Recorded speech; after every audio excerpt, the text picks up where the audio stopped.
Hi, I'm Chuck McKinley. We're doing a rerun on the Unknown Morning Show this week. First of all, a couple of things. Mandee, Montana, she's on special assignment. That's all I can tell you. You know, special assignment. I have a medical thing. I hurt my thumb while I was walking my dog. The right thumb on my right hand got caught up in the leash, so I've got to give things a rest. So that's why we're doing this. So what's on the rerun list? Unknown Morning Show number 16, Kenny Smith. We dropped it August 1st of last year. An interesting thing, you know, Mandee gets stats on how the show did. 76% of its listens, they were from South America, and most of it from Venezuela. It's a crazy world. So, as always, Mandee and I say thanks for listening to the Unknown Morning Show. And right now, here's Kenny Smith. Okay, here we go. Test. Roll music? Let's roll it.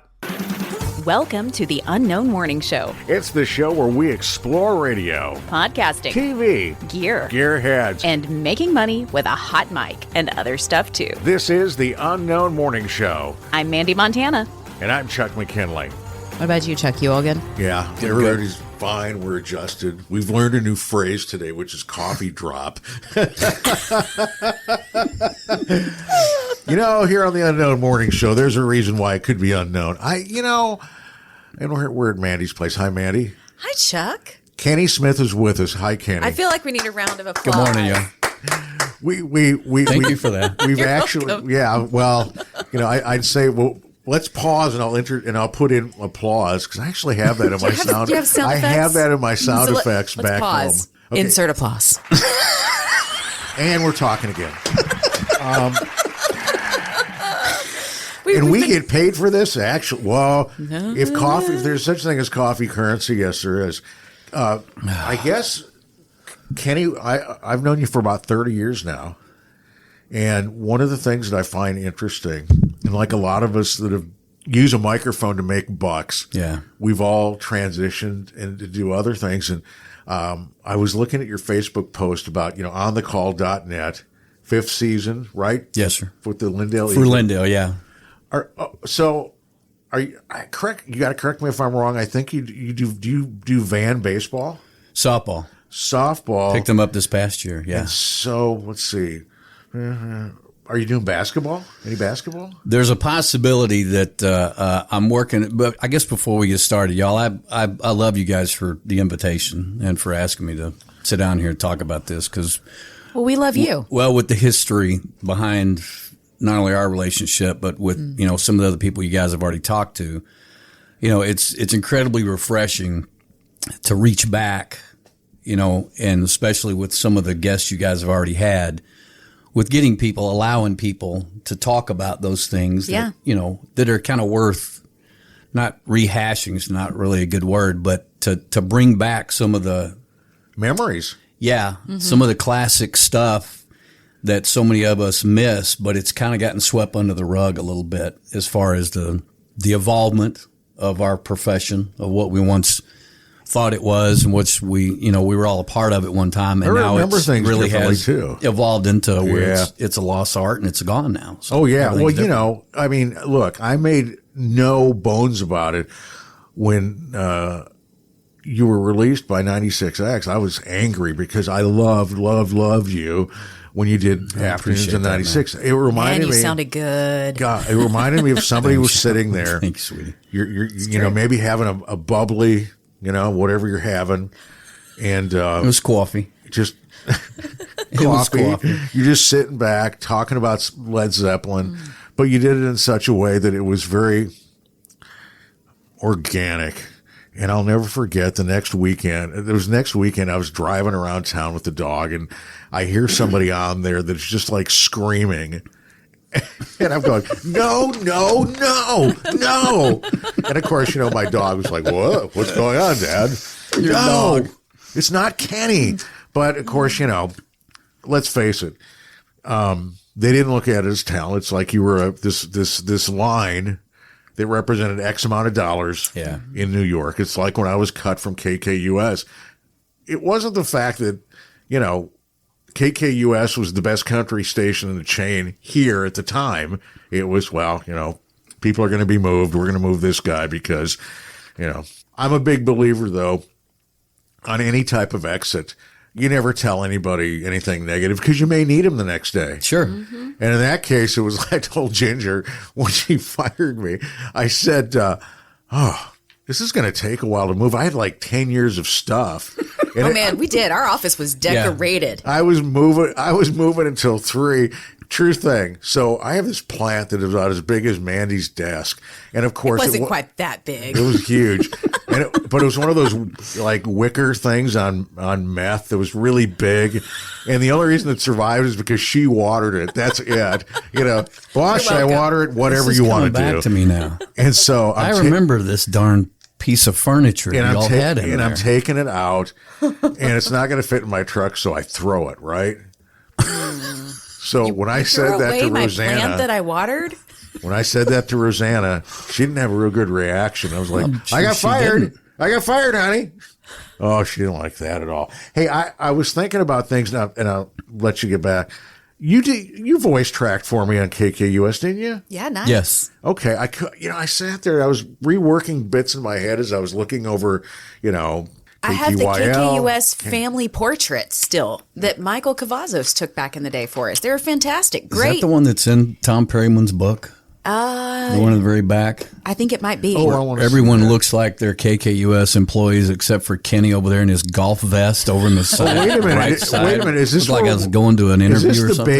beige vest No, thing? not the beige vest. We were at Bergfeld Park. Tom's sitting in the middle of all of us with his big cowboy hat. We're all kind of positioned around him like a family portrait. It's great. There's the other one that I think maybe you sent me. No, Oh, that's you and Bob and Amy, Amy. in the beige vest. Yeah. Yes, and the joke was, I have signed copies of those. Yeah, if there's an. Rod found them and gave them to me. They're in my my God. they're in my file cabinet. We were like, you know what? I mean, we could transition to Walmart just like that. Amen. We're a little all over the place, but it's the ADD broadcast today. We're kind of floating all over the place. Hey, where do you want to go with this conversation? Well, I'm going to, first of all, go back because you keep bringing things up. And I know we get in these discussions all the time when we start talking about something that brings back a memory is we bounce around because one thing spurs another, one thing triggers another.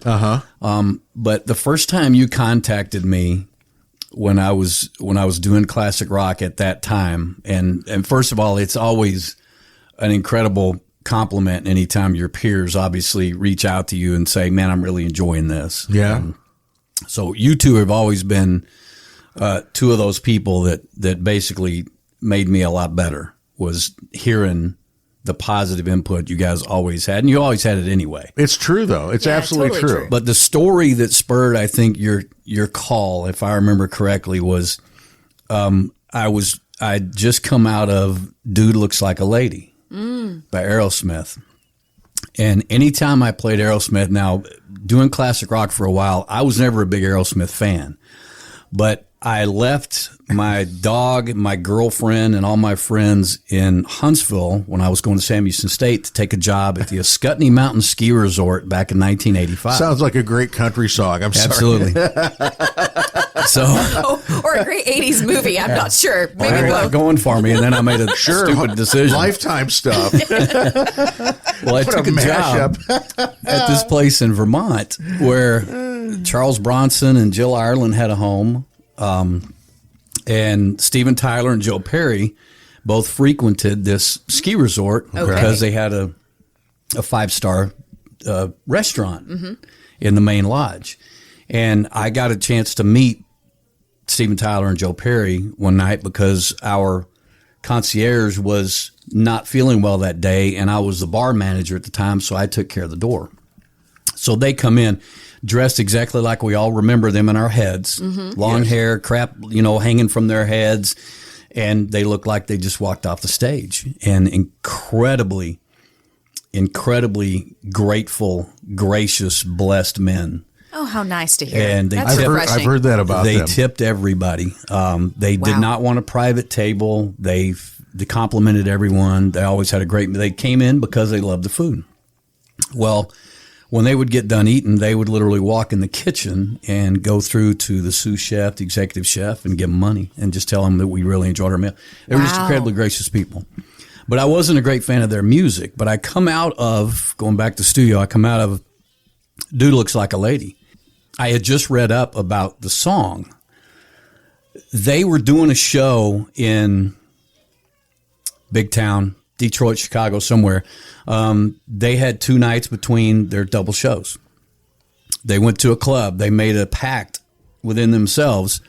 Who's going to pick up the first girl? Okay. Okay. We're going to pick out a girl when we walk in this place, and the first one that gets her attention, they both walk through the door and they look to the bar, and the bar, there's guys and girls at the bar, and then there's a couple of girls standing at the far left side of the bar, long brunette hair, gorgeous, tight leather pants, and they both went, all right, let's go at it. And they walk up to the corner of the bar, and it's Vince Neil from Motley Crue.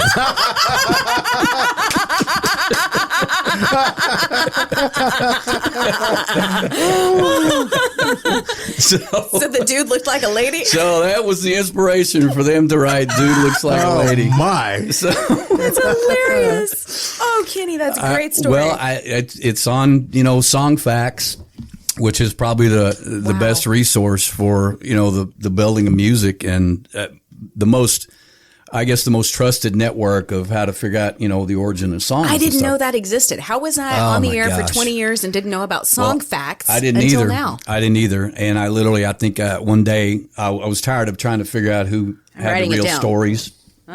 So, but I remember, I think it was that afternoon when you sent me a text and said, "Oh man, I really enjoy listening to you and your stories behind so and so." And I'm like, man, I'm just reading off information I get. But the thing that I think is interesting to me, I never listened to. Okay, you know how this is when you hear a jock on the air and you have the. Okay, this is good. This is good. It's like, shut up, shut up. I never got that with you. It was like, oh, this is good. This is interesting. You do what you do, hit the money spot, 96X, boom, hit the commercials. I appreciate that, man. And I never had that. I never had that feeling with you at all. But He's never given me that compliment. you are lying. I'm just kidding. He Taylor compliments- Swift. No. Taylor Swift. No, I'm teasing. Taylor Swift. I know. I'm teasing. I'm just saying you've never told me that you've never had to yell shut up at the radio. I feel like there were times when I worked for you where you were probably like, okay, it's time. Okay, let's wrap up that thought. But no, you gave me an incredible compliment listening over the years. When we didn't work together, you would text me, you're like, man, that was a solid break. I still remember the Taylor Swift song Style. I was driving home one night. It was between 6 and 7. And I think it's maybe a 9-second intro.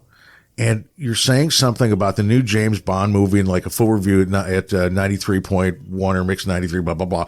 Hits the post hard, does it. And I'm like, that's my girl. Good. I think Style had like maybe a 20-second intro, so I Really? actually was able to add a couple of thoughts to it. Well, and I love that song. To me, It's a great song. That particular song to me is a perfect pop song. It has the beat, the rhythm within the lyrics are just, it's even like now I'll hear things. And I'm not a huge, we were talking bro country with Brian, for instance. Yeah. I'm not a bro country fan where it's, we're drinking neither. warm red wine in our pickup truck with my blonde girlfriend named Irene. It's hard enough looking at you when you say the words bro country. Knowing how unnatural that is. But there's a song now, Luke Combs, Ain't No Lovin' Oklahoma. Yeah.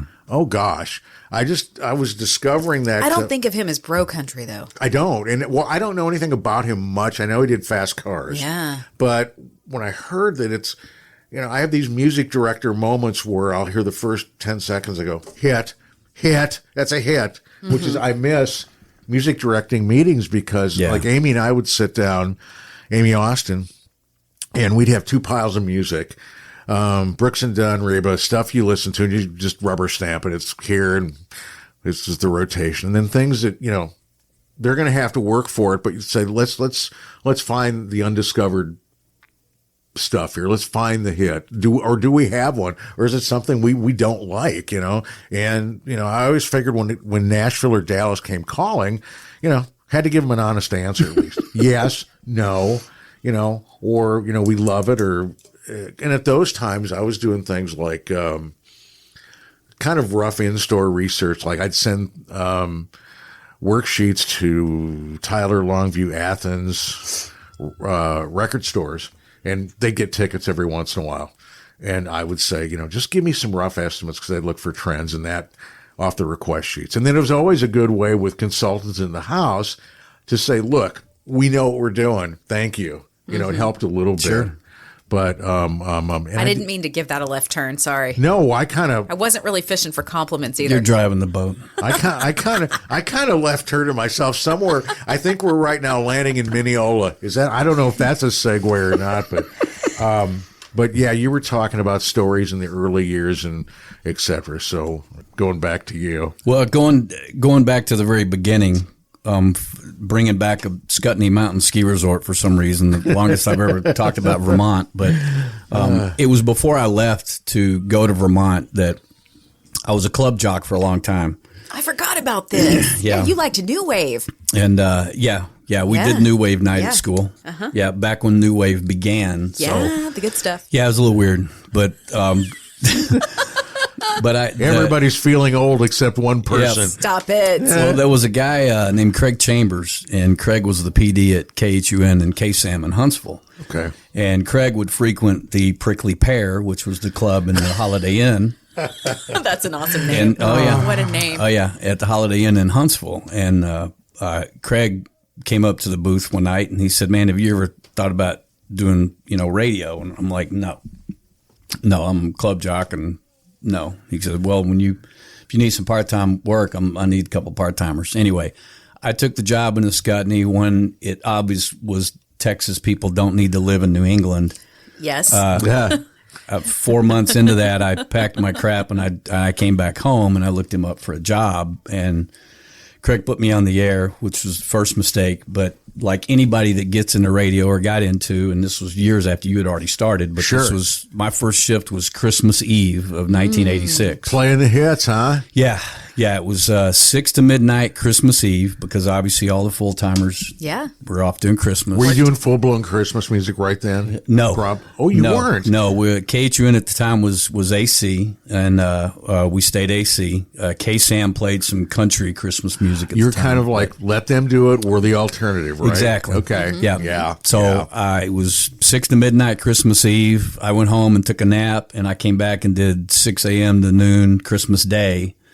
And then midnight to 6 that night, but it was, it was 18 hours in a matter of 2 days. Done it. I know what you mean. Yeah. Yeah. When you get back when you got started, that's kind of how it worked. Mm-hmm. But it was the classic part about it was, I worked at the same radio station Dan Rather actually started at. Really? Oh, because a lot of people forget Dan was a Sam Houston State Bearcat. That's right. Yeah. So he started at KSAM when it was just KSAM before the FM came on. But he used to climb the tower behind the building and plug in the transmitter. What? Yeah, I don't understand. It was back when the antenna and the transmitter. You only had one antenna back then, and the stories and there's documentation there at the radio, or was back in the mid '80s. But why would you have to unplug things? I don't get that. Well, I don't know, Chuck. Is that how they changed patterns in the old days? I was not around in the 50s or 60s, man. So I mean, I don't know. Back, now we just press a button. Sure. Well, this was obviously back way before those days, but what if you had to do that during a thunderstorm? I don't know. Oh man, you put a raincoat on. Do you have something else with put this those coffee special I can gloves use? I'm on or thinking about it. And, rubber glove. Well, you have to have rubber gloves over boots. Well, it's for training. I'm sure back then you got tased, so you could you could understand that this might happen. So we just want your body to get used to it before it actually happens. But I'm not going to make the joke I could make. I'm just not going there. How long were you at KSAM? I was there for almost 2 years. So, were you always okay? You were doing weekends. Did you progress like nights, overnights? I can go back to 1987. One of the most devastating tornadoes came through West Texas. There was a tiny little town, 2 tiny towns that were mostly Hispanic population. One was called Balmorhea and one was Saragossa. Uh-huh. And the tornado that came through West Texas, and this would have been, I think, Memorial Day weekend because campus was almost empty. I was on the air doing overnights the night the storm went through. The following couple of days, They were assessing storm damage. Now, this obviously was back in this would have been back in 1987. So when you saw storm damage was any local news helicopter that just flew over the area. What had happened is they actually had 2 tornadoes that met over Saragossa. Oh my. And literally what Combined? they call, they discount each other. They met in the middle of the town, basically wiped out the whole town. I think the city was Saragossa was only like 4 city blocks. Oh my. It was about 90%, 95% Hispanic. There was a school and a church in one building. And unfortunately, that's where all the children were. So the church collapsed on the kid. It was obviously a devastating time for the entire state because it happened in a tiny area and it basically destroyed the whole town. That is significant in the point that it brings all 3 of us back to pretty much part of the origin of why you guys are here and why we're all talking about the old days in radio, because so much of what all 3 of us did in this job was based around how we could be of service to the public. Yeah. Sure. How we could utilize our so-called prestigious jobs into helping other people promote their events, bring awareness to whatever they're doing, basically stuff that you're doing on a daily basis now, which is promoting health and how to help yourself become Kenny, greater. Thank you. That's kind. So the whole thing with Saragossa was significant because I went to my general manager at the time, and y'all are probably going to remember the name Clint Formby. Yes. Clint Formby owned a ton of radio stations, and he was part of TAB, basically the start of TAB a long time ago, Texas Association of Broadcasters. And Clint owned our station. And I went to our general manager at the time and said, can we do something to help these people? Can we go on the air and take donations? And the GM basically said, listen, there's nobody in town. The college is on break for Memorial Day weekend or something. But Craig said it was okay with him. So I just literally went on the air and just said, hey, the town's gone. We're trying to collect clothes, building materials, anything you have to help rebuild this town. Well, it snowballed in like a matter of hours. Wow. To where we had people, and the KSAM K2 studios are still in the same building right off I-45. Wow. In Huntsville. So to get to the building, there's only places to park about 5 cars. And we had lines of people on the access road trying to drop off clothes. And all of a sudden, Kenny's in trouble because we have nobody there to man any of this stuff. They started unloading everything in the yard and in an empty building we had in the back. Anyway, so basically in a span of 3 days, we had filled up 2 tractor trailer loads full of clothes, boxed food supplies, lumber, concrete. We had the concrete company, man named Jerry Wagner, who owned a trucking company in town, who had lived through a tornado, called and said, hey, I'm going to deliver this stuff. I'm going to give you both my 18-wheelers, and we're going to drag all whatever you collect. We're going to take it to them. Wow. Kenny, I've got chills everywhere because what you're describing doesn't happen anymore. But I've seen it happen in my time in radio. I know, Chuck, you and I saw it happen a few times. We had tornadoes roll through East Texas. Yeah. Kenny, you were a part of it too, where we would collect stuff at radio stations. But this is such a powerful story, an example of one person says, what can I do to help? I'm going to cry. Impact. Because then other community people say, oh, wait, somebody took the initiative. I don't know. I'm okay with following. Yeah. Yeah. Thank you for doing that. Yeah. Well, in a couple of days, we literally filled up 2 rock haulers. Wow. Which, for those that don't know, they're the open top.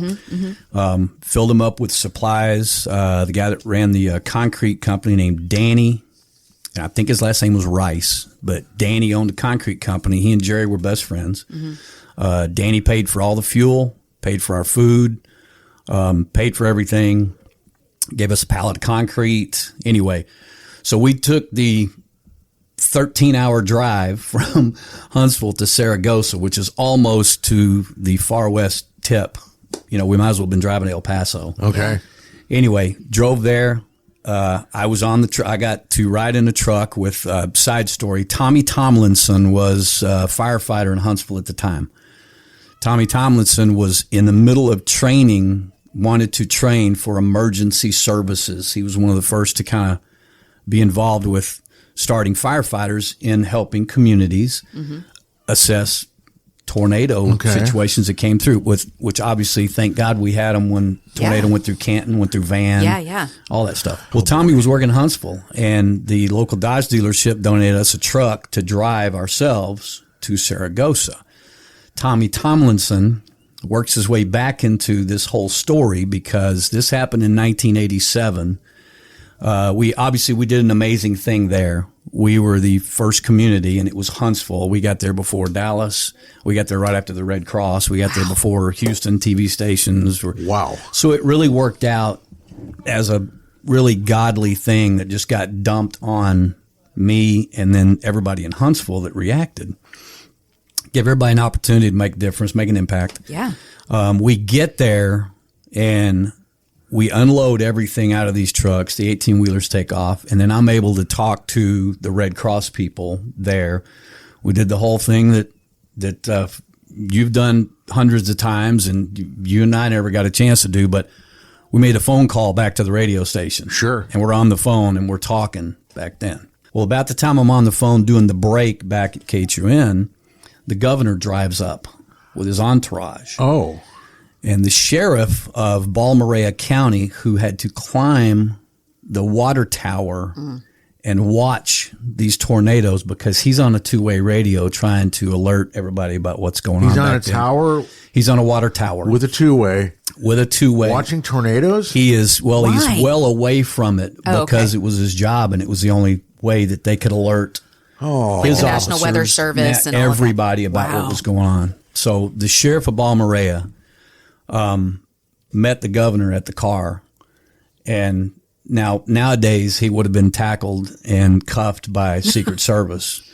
He got in the governor's face, and I'm thinking back at that time, I think it was Mark White, and got all up in his business and said, "It's been 3 days. 2 trucks got here from Huntsville before you drove here." Ooh. And so he got right on him. Wow. Anyway, he was the one that told us the whole story about Saragossa. That spearheaded into my boss turned around and offered me a full-time job. Yeah. And obviously, that was great, and I appreciated it, but I needed to move on at the time. I ended up in a weekend trip home. Was headed down I-45. There's a car pulled over to the side of the road. Well, and home is Plano, right? Home is Plano. So I'm heading north on I-45, and there's a Lincoln Continental pulled over the side of the road. Well, it's the exact same car that my mom drives at the time. So I noticed it, but it was really goofy because there's an old Ford truck pulled up in front of the car. There's a guy leaned into the driver's seat, and there's a guy standing at the front of the car. And I'm like, this doesn't look right. No, it was just a little weird. So I pulled over and I backed up towards the Ford truck, and the 2 guys leave the car. They go get in the Ford truck and they drive off. So I walked up to the car, and by that time, the woman, who was an elderly woman, she's obviously struck with fear. The guys were trying to rob them. Whoa. Oh, Kenny. They were broke down. They pulled to the side of the road, and these guys pulled up and asked them if they needed help. And we're going to take advantage of them. Yeah. So when I pulled up, obviously all it did was scare her and scared them, and they just got in their truck and drove off. So it wasn't anything more than me just driving, just pulling over and going, Hey, I wonder what's going on. Well, the guy ended up being Bill Keene, who at the time was the general manager at K-Love in Dallas. So at that time, I told him what I was doing and where I was going. And he said, well, why don't you bring your tape and your resume up and let's go over it. What? So Weeks go by, a couple of weeks go by. I moved back from Huntsville, and I drive to Dallas, nervous as all get out. Yeah. With my little stupid, 12 brakes. And what do we have to do? 2 minutes? 2 minutes. Had to be 2 minutes It or was less. usually 2.5 minutes and 2:30s. Yeah. Yeah, and a couple of commercials. Yeah. I had like one commercial, and I made it up like on campus. Enough to give you contrast. Yeah, and I went to this big radio station and sat in this waiting room with all these gold records. I mean, it was the whole thing you imagine. Waiting to talk to this guy. And I'm nervous, so I'll get out. But he brings me in his office. He sets me down in front of him. He turns around. He puts my cassette in the radio behind him. And at this time, I'm like, I really should just walk out of here. This is going to be embarrassing. But he went through my air check. He listened to 4 breaks. He popped the tape out. He leaned it back and told it to me. And he said, listen, you got a lot of energy. You'd sound good on a top 40 station, but you need some work. Go to the library. Where are you living? I said, well, I'm in Fort Worth with my mom. Go to the library, pull out the TAB book. Okay. That you used to be able to find where it had a listing of all the radio stations in the state. Yes. And go through, find 20 small market radio stations around the state. Send them a copy of your resume and your tape. You might get 2 phone calls. You might get 2 responses. Don't get discouraged, but that's what you need to do. You need to spend 5 years at a small market radio station and hone your craft, because you're not going to be a jock today. Yeah. It's going to take 5 years. And What great advice. it was and that he took the crazy. time. It was Wow. a crazy amount of circumstances. And I know as long as we've known each other, this is the only avenue I've ever had to, tell the Isn't that story. wonderful It's to a have great that story. situation happen? Well, it's great to have, obviously, this vehicle with you guys doing what you do, which is what y'all been doing since I've known you, which is just talk about life and stuff around you and how you're going to cope with it. We've But all had those things. I had a mentor, Pat Martin. I'd been in radio about 3 years in Minnesota, and I was listening to myself and I was thinking I'm ready to move on. I listened to myself and I go, you're not. And so I hadn't been air checking. So I was air checking over and over and over. And then I was sending tapes out, but I would sit there and I would call stations, and, there was the big, I don't know, I think it was the NAB book, the big national book. NAB book. Okay. Yes. So I would sit there They had and it down into states. Yes. That's what it was. And so I would look for program directors, but I would also call ahead and I would verify who the PD would be. And sometimes I would just call and ask for them and strike up a conversation, because I would say, do you take tapes and resumes on a regular basis? And if they said no, they don't, why? But there was a person named Pat Martin who was at Stevens Point, WSPT and WXYQ. One was top 40, SPT was top 40, XYQ was country, and he was nationally known as this guy who could sit there and take young talent and develop it. And when I mean develop talent from Stevens Point to Rockford, Illinois, then they'd end up in Chicago. Guys like Chris Schiebel. Wow. And so I sent Pat a tape, and he calls me and he says, kind of the conversation there. He goes, you've got things to work with. I don't have an opening now, but I'll call you when I do. Me and my newsman friend Dan Conrad were juiced for about 2 days over that one. And then he calls 2 months later and he goes, I'm moving to Milwaukee to WBCS. They have an opening for overnights. Send Terrell Matheny a tape and your resume. I ended up moving to Milwaukee. Look at that. I moved for $800 a month. Yeah. And you know what? I didn't even think about it. It was, and I always tell friends that, you get there, and I'm listening to like WOKY, which was the King AM rocker, kind of the K-Doc, right? There's Bob Berry in the mornings, WZMF, the birthplace of progressive rock and roll, maybe nationally, in Menominee Falls, kind of the Lindale of Milwaukee. Bob Reitman in the morning, and then you hear the Chicago. I mean, I could get WLS at night, but you'd hear all of these sounds and these jocks, and I go, oh God, I'm toast. I just thought, but it felt like being in the Valley of the Gods. Yeah. And I have to get you pictures, man. There's pictures. I would of love to see these pictures. There's some pictures when I'll never forget. It's I was interviewed by the Milwaukee Journal because the whole story was I'd been in town like 6 months and I was number one at nights. The station was number one, to be fair about it, but I had an 8 share at nights. And there's a picture with white background, and it's like hairs down to my shoulders, got the foo and everything.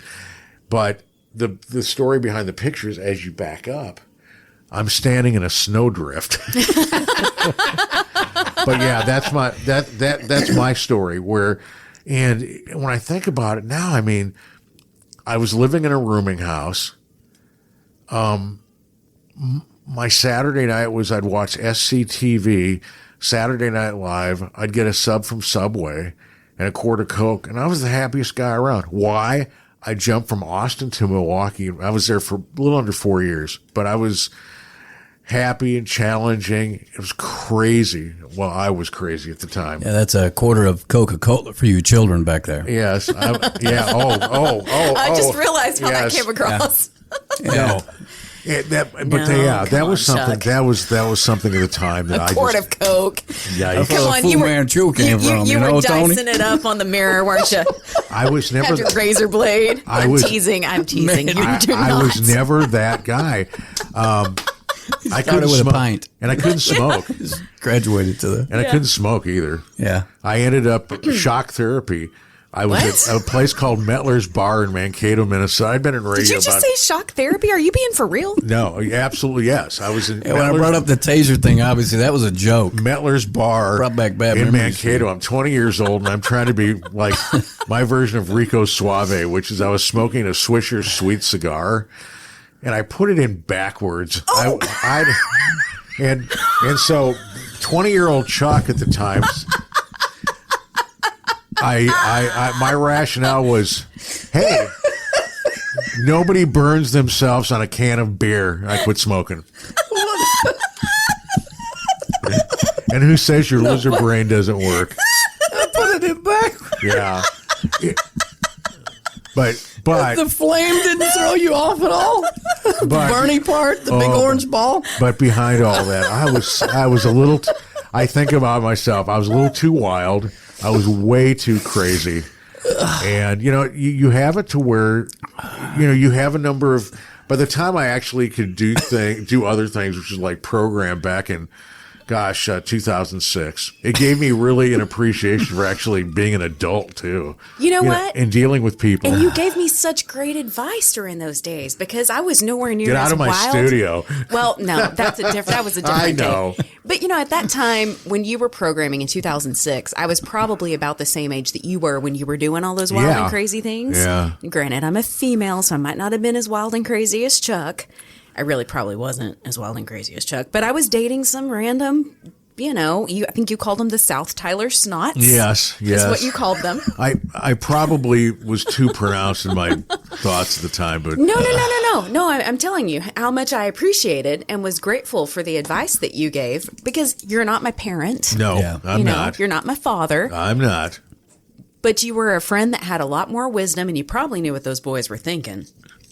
Well, Right. Mandee Montana was also in a place in her life where she was looking for help and direction and That's true. how to become I was better. open to listening to advice. Yes. That's And true. the other thing, I've too- always been open to that. Look, I'm sure you probably encountered fanboys where they'd say, "Hey, it's my girlfriend, Mandee Montana. DJ girl."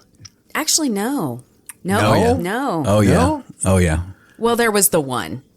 There was the one that shall remain nameless because he doesn't deserve the Well, time. this isn't the one that I was talking about, but you guys will remember because I showed up. Y'all were doing a remote at the Gladewater Rodeo, Chili cook-off, maybe? the chili cook-off. Oh, we love chili cook-off. And this was forgot in the about that very guy. early inception of Whiskey Myers.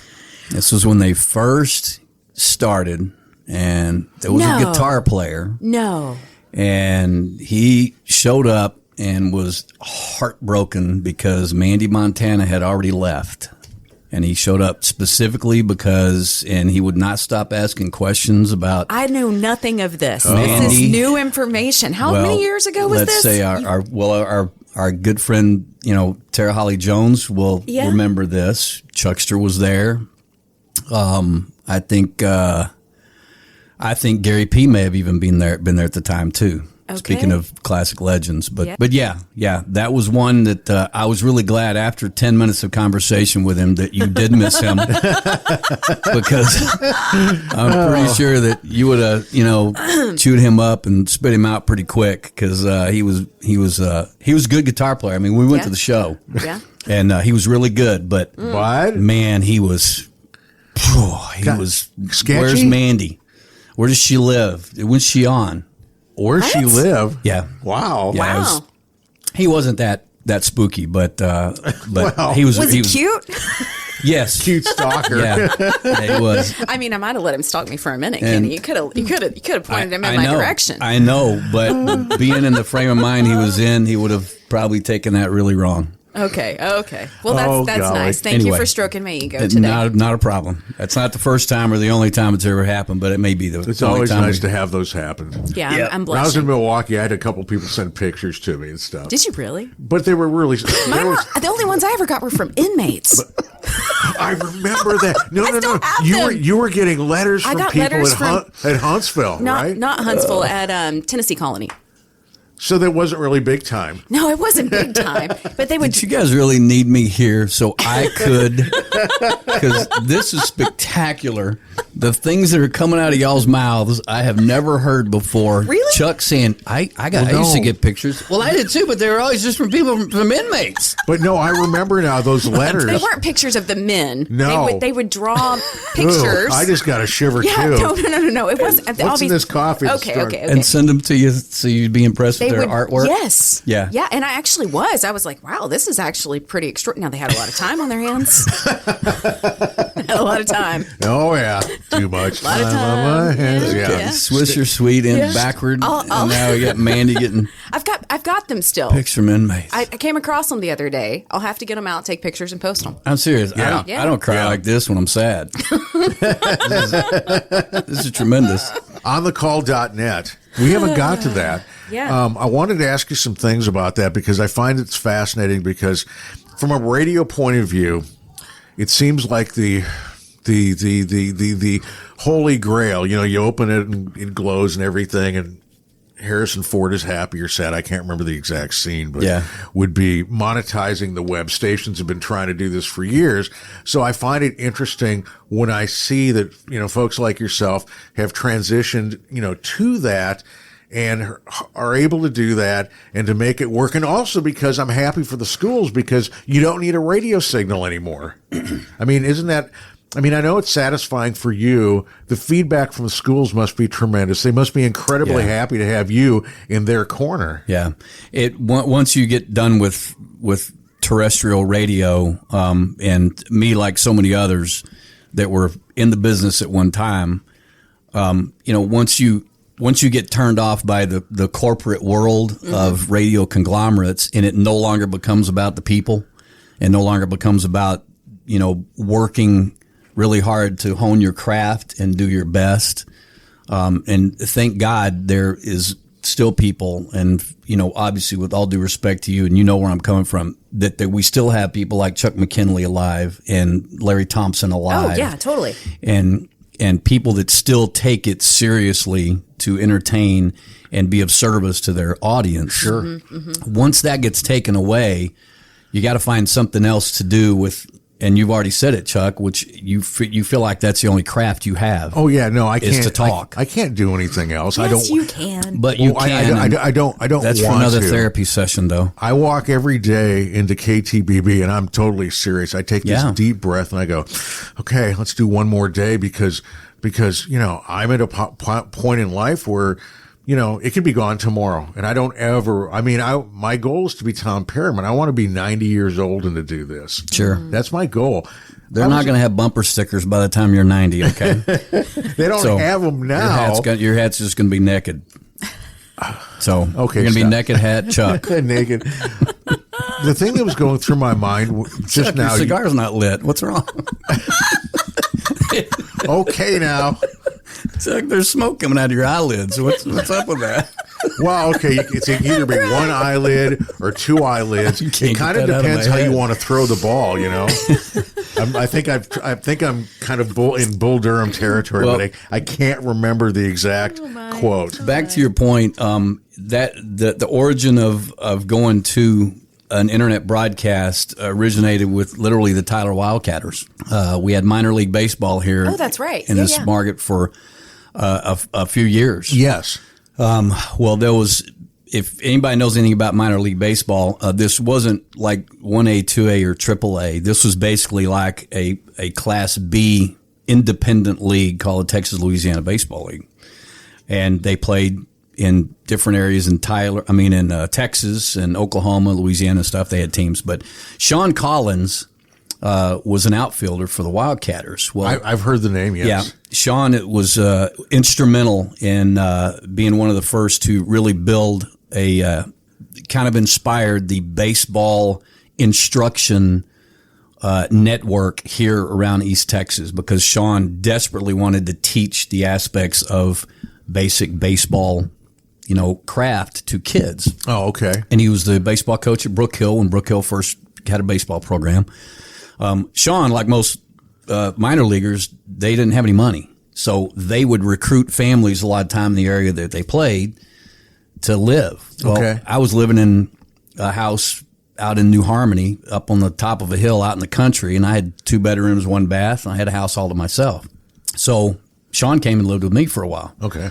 Sean told me a long time ago, and this would have probably been early 2000s, he's the one that literally planted the seed in my head and said, man, I listened to this guy recorded a thing on the, and I listened to it on the computer. That's what you need to do. You need to just do your sportscasting online. I think that's where everything's going. Well, Sean mentioned this a long time before it really boomed. So back when I left KMU in Mineola, being there from 98 to 07, I got into the online thing and joined a online thing called literally audiosportsonline.com.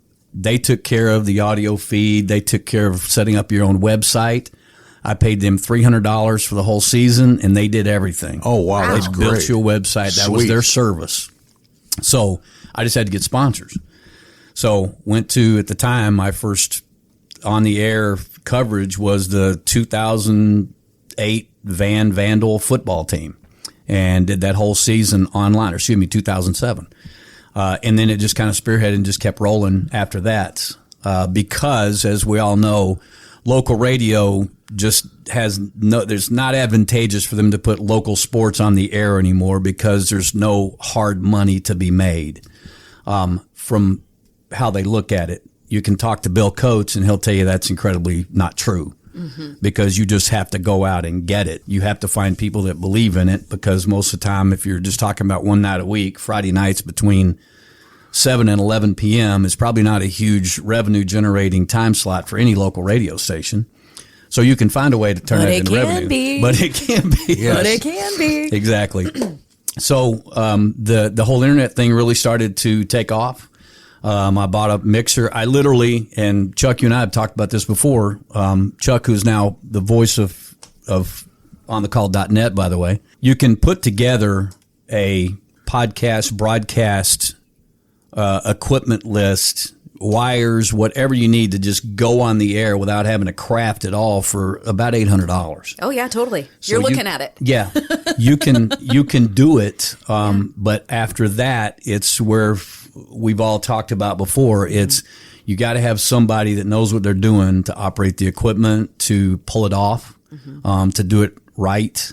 And there is a right and a wrong way. We see it all the time, especially around this time of year. There's 100 football broadcasts, and most every school wants to have their own broadcast.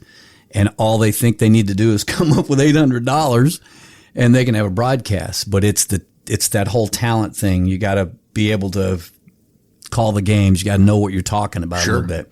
I grew up an athlete, but I didn't play college football. I walked on at Sam Houston State, did not make the team. It became very apparent that I was not as good as the guys playing. But I listened to Dick Reisenhoover, Frank Gleber out of Dallas, some big broadcasters. And obviously grew up with Mark Holtz that called Texas Rangers game. And I was one of those guys that had a small Panasonic radio that listened to Bill Coates when he called Dallas Mavericks games when the Mavericks first came into play. And I listened to him calling SMU football, too, because they were on WBAP or KRLD out of Dallas, which is how you could listen. Bill, I remember when I moved here in '84 and I heard Bill on BB, and my first thought was, who are you and what are you doing here? Mm-hmm. You know, because it's like the KTYL thing. It's like it's out of market. It's something that I'm like, what's the story here? And we've all looked at this market as being less than when it comes to what we used to tab as big market talent. Well, it's the number, right? Yeah. If you look at the actual market size, the size of the population and where you fall in the rankings of the markets, it is a smaller market, but that does not mean that we don't have big market talent. Exactly. Here. Yeah. And it's just, there's people like, and Bill Coates is another great example, who he didn't settle for this. It's just, this is where he landed. He had family here, and he is good enough to do whatever is asked of him to do when it comes to sales and programming, and especially sportscasting. He can do it in his sleep. I've seen him show up to do shows with a newspaper. You can hear it crinkling while he's doing his show, but he can fill those spots with his thoughts as he is gathering the information to transfer those into the microphone. And that's not easy. No. It's fantastic to listen to and even to watch him. And he's been incredibly instrumental in me doing what I do. But onthecall.net doesn't really come about without the help of not only the guys that I remember trying to sound like and trying to emulate. Mike Patrick. was the original ESPN Sunday Night Football play-by-play guy. Okay. I thought Mike Patrick was the greatest voice delivery. It was so easy to listen to. It was so methodical, and he was just incredibly, and he never got too excited. He never got too lame, and it just sounded like he was just hanging out in a chair, just talking about what he sees. And I've always wanted to just do games like a fan, because I'm not, in my own eyes, like you've mentioned before, I'm not a real good play-by-play guy. I'm good at looking at what I see and trying to transfer that information. You're a storyteller. Without it being... You're a storyteller. Yeah. That's why I loved you on 96X. You would tell stories, but there was brevity involved, and I never felt like I'm changing the station because you're too long-winded. So that's your big strength. Well, thanks, man. And that's like in play-by-play, same thing, right? Sure. Of course, and I've never done play-by-play, but I would think that you would have, the next play is coming up, so you have X amount of time to do this, and then it resets, right? Yeah. And it's just like anything. It's just like you guys can be without information, and y'all can do a break. Whether it's 12 seconds or 20 seconds, y'all can roll through a break after a while. Now, none of us could do it for a while because we haven't been on live forever, but it'll come back, and we'll get into a swing, and we'll make sure nobody comes through the door ever while we're on the air like normal, and we'll concentrate on one thing. It's the key to success in anything is you went from doing one thing to doing something completely different, but you were emotionally and psychologically, you were already wrapped into, I want to be dedicated to this. And you started to transfer all of your thoughts, everything that was about Mandee Montana into, I'm going to do this. And then you started doing your homework, and then you started doing your studying, and then you started reading, and then you got completely engulfed in it, and then you started it. And it wasn't a surprise. It wasn't like hey, get in there right now. We'll just see what you can do. Well, no. This isn't something you can do half-assed. I have to be dedicated to what I'm doing because I'm going to try to talk people into making their lives better and feeling better about who they are. And look at what's happened. Thanks, Kenny. It's all come about. That's kind. And Chuck, God, don't ever smoke again or try to.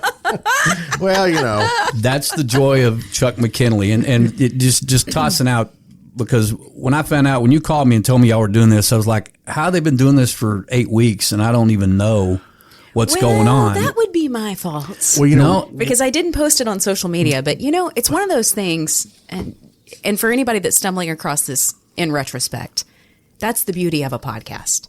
The beauty of podcasting is what we are all used to doing in live broadcast radio is a lot like what they used to say about the newspaper, that it's going to line the birdcage the next day. Yeah. It's gone. It's gone after that moment. This gets to stay. Sure. This is evergreen. You'll be able to listen to this in 10 years if you want to. Somebody might find this broadcast that's airing now, that's new, 10 years from now and go, man, who are these people? Oh, wait, I can listen and I can figure out who they are. Yeah. And so to me, it's almost like I love documentaries. This feels a little bit like an audio documentary of East Texas radio. Well, it's definitely getting there. You guys are packing up the guests and the people that are truly mean something to this market. And I got to say thanks to Chuck because, Kenny, you remarked on the space and what I was doing. And I did start this other podcast about a year and a half to almost 2 years ago with my friend Ashley, which kind of got me into the podcasting space and mind framework. And Chuck and I had just been tossing around the idea of it for years and years and years because we're great friends and we always get together and share broadcast memories over coffee. But once I actually had some experience with the other one, I was like, okay, now I know how to do this. Yeah. I actually understand the equipment. I understand how to piece it together. And I convinced Chuck to do this with me. He didn't know it, but I sort of let him take the ball into his court. And he has really, he says this is my thing, but he's really taken the lead with it. And I'm just so grateful, Chuck. I haven't told you this off the mic yet because I haven't had the opportunity, but this has given me the opportunity to say it publicly. You've taken the lead on getting almost all of the guests. You typically lead the show. You show up with notes. I show up with coffee. Mm-hmm. Buy me a cup of coffee, Mandee. Yeah. I've seen that on other podcasts. That's literally... Yeah, it's like a virtual tip jar. It's really that simple. So you go to the show notes, click Buy Me a Coffee, and then you have an opportunity to support the show in any way you like. Imagine yourself going to coffee with Chuck and myself and saying, hey, I like what you do on the show. I'm going to buy you a cup of coffee. Only all you have to do is click a link. It's that simple. I have coffee stain notes literally in front of me. Literally in front of you. Yeah. But I mean, you take the time to do that. And for me, it's like, I really just enjoy the conversation and seeing what happens organically. But you've taken the lead on making sure that there's actually structure. Well, and then you edit. I mean, you've really, thank you. Thank you. Well, you're welcome. But, I like structure. I know you do. I've once told people that it's just because I like to have structure. I like to have things labeled, and I mean it's when I came back to KTBB and was going to be doing the afternoons, anchoring the afternoons. Jeff Rourke, who's now news director, production. Jeff said to me, "Do you have notes when you go on the air?" I go, "Oh, Jeff, oh God, yes." I have like a 3-page. It's that spiral I carry around with me. We've edited a comment out that I can't say. No, but it's going to take a while. I'm sorry, Kenny. That was just the memories of walking past y'all's office and hearing crap like this, and I'm like, what in the hell is going on in there when I'm down the hall further? Oh, Kenny. Programming meeting. I do. That's one of the... Oh, God, I love Chuck McKinley. I know, I do too. It's so odd, though, that, I miss things like the nuts and bolts of radio. Yeah. Little things like, when Mandee and I would talk about promotions, we would plan like chili cook-off or the Colgate Country Showdown, knowing that, there's a lot of work involved, but knowing the payoff would be, hey, we should do that for the podcast. Do you want to? Do you want to do promotions and have sales and sponsors? Colgate Country the Wonder Showdown? Twins could make a return. Colgate Country Showdown? No, not that one. But we could do a chili cook-off. That would be kind Wouldn't of that be interesting. fun? Well, you better get Swisher Sweets on as a sponsor because, man, we're killing it right now. I never knew. It's a whole new way with this culture, man. They're going to try it. I never knew this about chili. About chili cook-offs until we did it, about the no beans serious. thing. It's a serious thing. But what I didn't know is that no beans is what they have. That's the deal. They don't. That's because you're from up north and you have beans in your chili up north. And I never liked beans in my chili. So when I heard about that, I go, okay, thank you. Now you're cooking. Yeah. Now we're cooking. But I ended up, there was probably a year and a half, even after the ranch, where they would invite me to do, the chili cook-offs and judging. Yep, same. But the last time I did it, oh gosh, I was judging like wings, chili, something else, and they gave me like 2 beers, and I was miserable. And I just I'm backing off. It's like, no, I can't do this anymore. Yeah. It was such a treat because after the porta potties are on the other side of the rodeo arena. That's in part, yeah. But it was nice. We got invited to be like final table judges, which if you've ever been to a chili cook-off, they'll take just about anybody as a blind chili judge, and they explain how to do it. But the first few rounds are not the best chili. You got a lot of amateurs. But they weed them out, and they get to a final table. And so if you get invited to be at the final table, you're sitting next to the likes of Mark Skirdo. That's right. And let me tell you, you're eating decent chili at that point. That's right. Yeah. That's where you want to be. And we did get invited to do that a few times. I think the last time I went, I'm sure Skirdo was there. Me too. As a matter of fact, I know he was. Yeah. I wanted to ask you something about onthecall.net. I know it's kind of a rough segue. So I know that obviously you sell sponsors, you monetize it that way.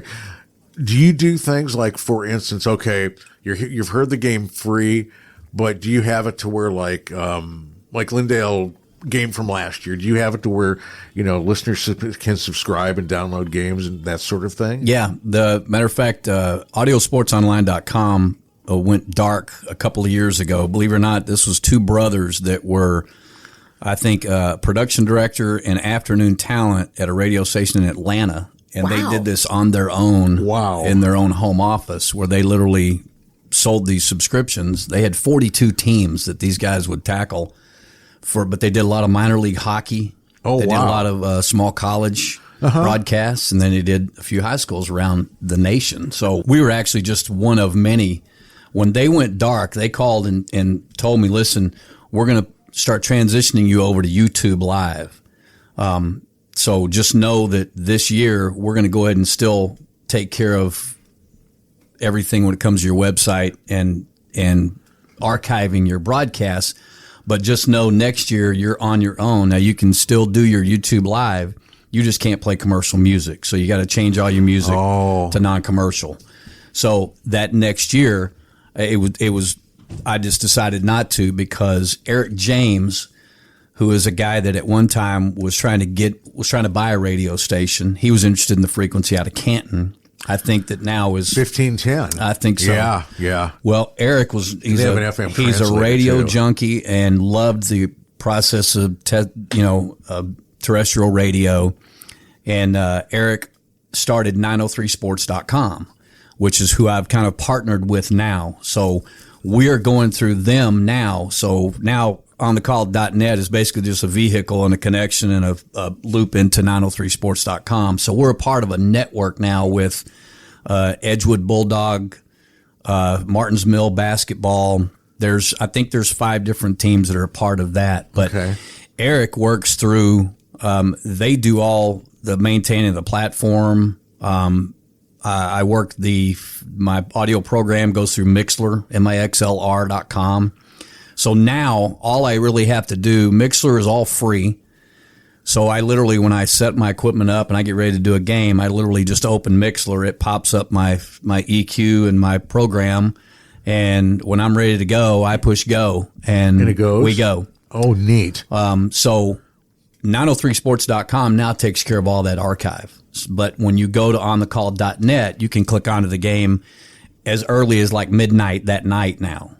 Now, audiosportsonline.com would guarantee it by the next day. But now it literally, I can download it as soon as the game's over.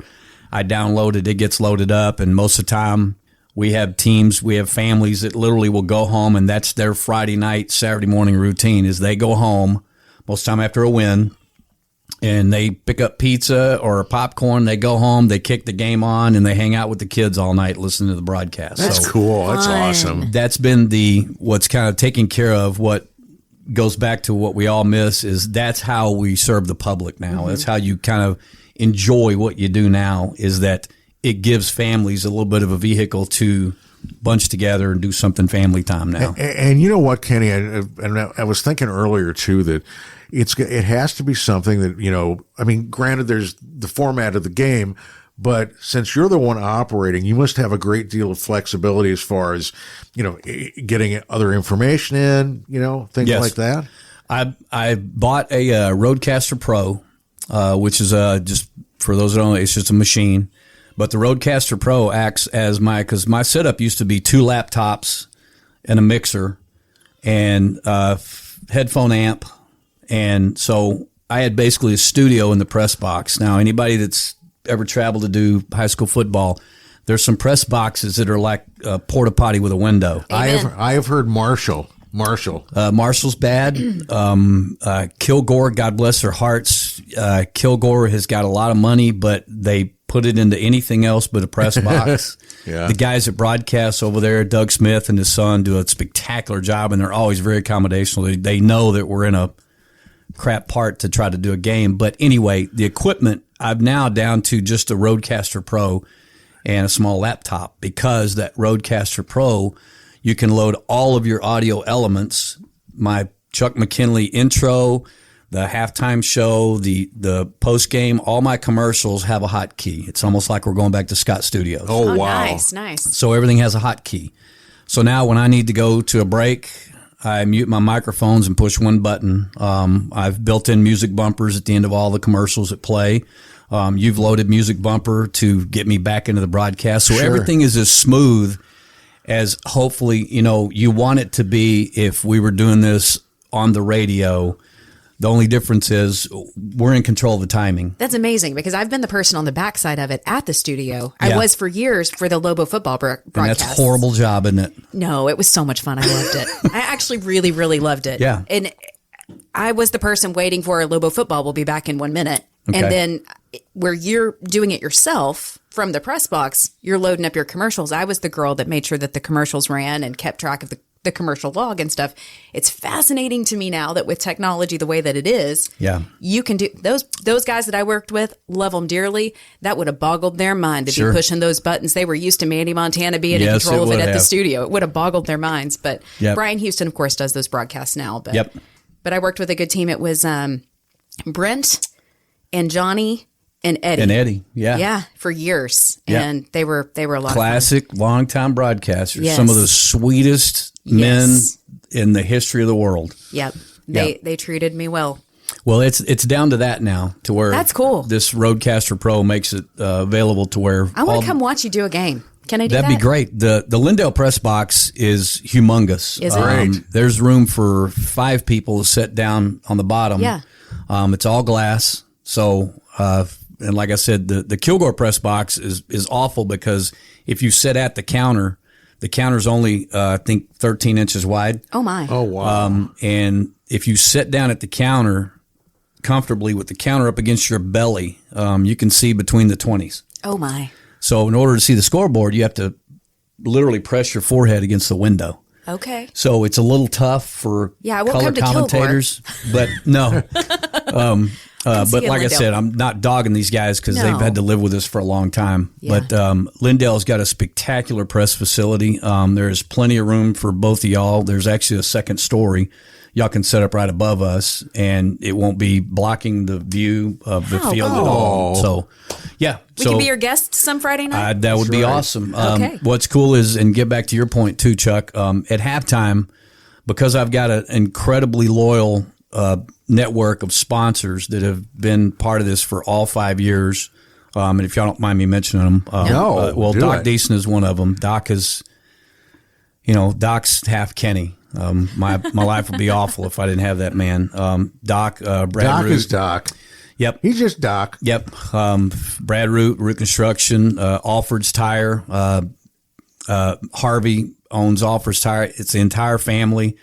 His old son, Jacob, is a coach at Lindale. His youngest son, Evan, just graduated, was a spectacular wide receiver for them, and he is dedicated to Lindale high school football or supporting the school. Mm-hmm. So the office barn, which anybody knows John Longcrier, that guy is fun as all get out. And Mason Terry, all those guys up there are dedicated to Lindale sports. So I've got a network of sponsors that take care of all that, and they're always a part of the broadcast. They love it. Well, at halftime of all the home games, I ask them to come to the stadium where they get halftime to come and sit down and talk about their business. Oh, neat. And get people a little bit closer. Great. Homecoming, we will normally have somebody that played Lindale football years ago to come in and tell stories about the stadium That's and awesome. their experience. That's terrific, Kenny. A year ago, Ronnie Fisher, incredibly poignant evening, and I may or may not get through this story, but Ronnie Fisher was a Vietnam War vet.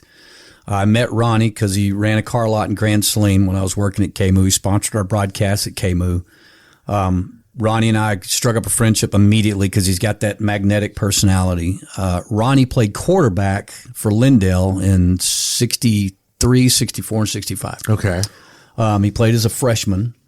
I've been trying to get him to come to a game on homecoming to tell about his years of playing football at Lindale. And he had some spectacular stories. Still had plenty of friends. Had friends that were working the press box that night. But Ronnie was at Vietnam. So Ronnie was on the dark side of coming home from Vietnam. Ronnie had never shared his Vietnam experience with his wife, with his children. Had never had a time where he sat down and spoke to them about his experience and why he was the man he was. So when I learned this, we had, obviously it's homecoming. We had a welcome home celebration for him when he came to the press box.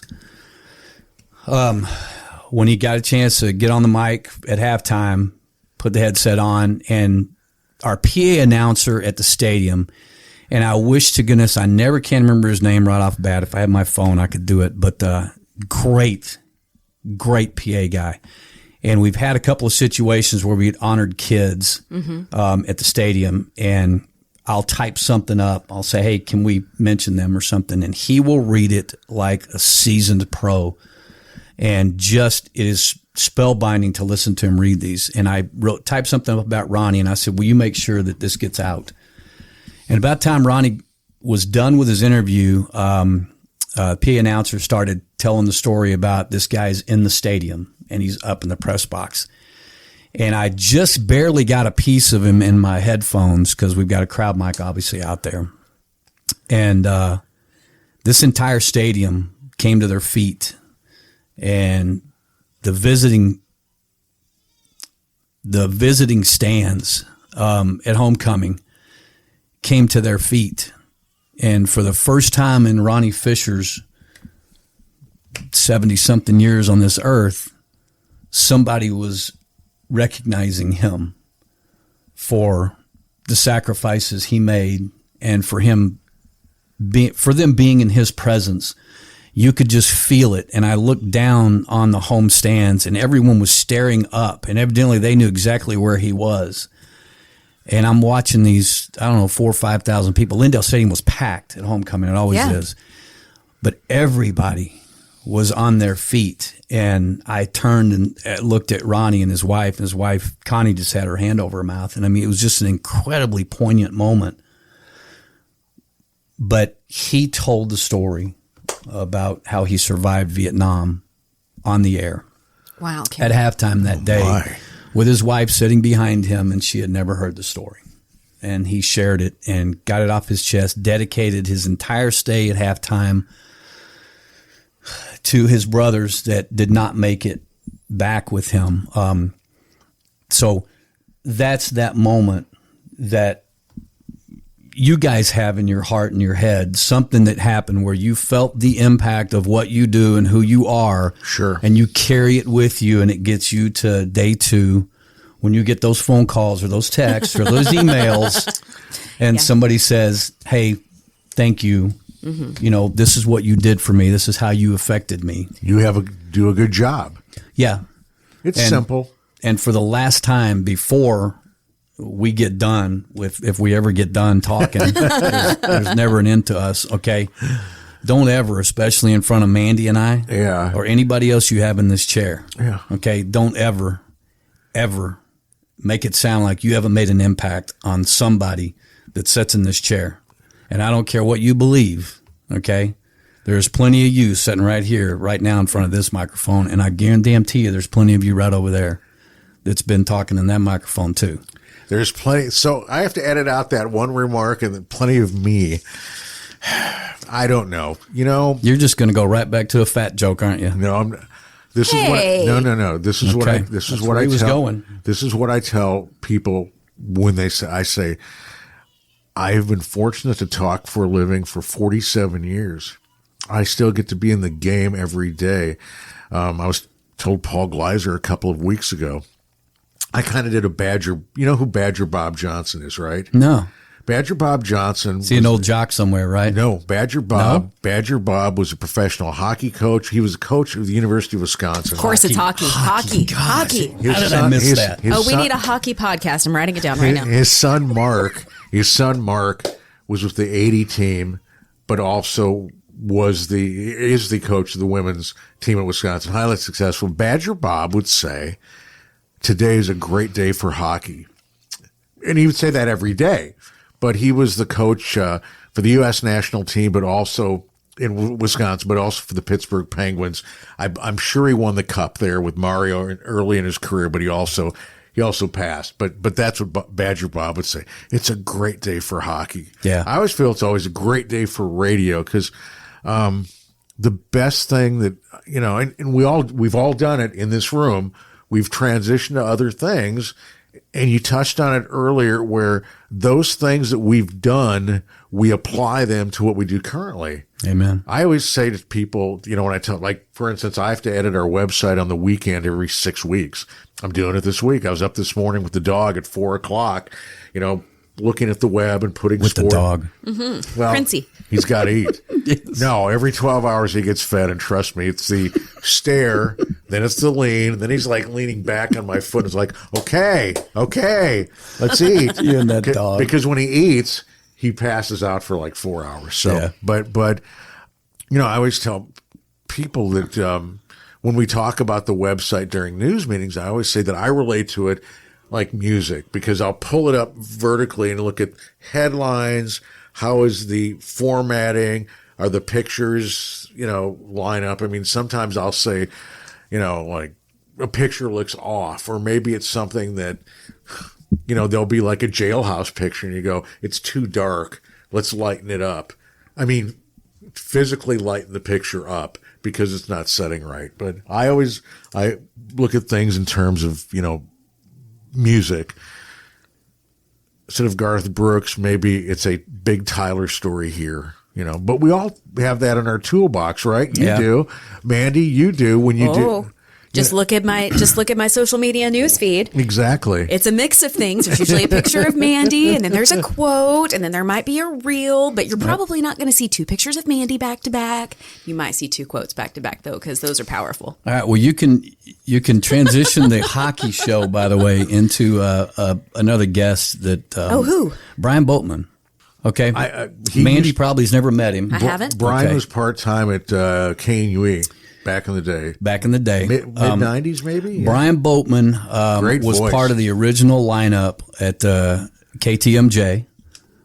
Chuck was at KNU at this time. Magic 104. When 104.1 first went on the air, we were KTMJ. It was adult contemporary. Yes, Magic. yes. And John Bullock, my old roommate, would die if he didn't know that I was going to say soft and easy favorites from yesterday and today.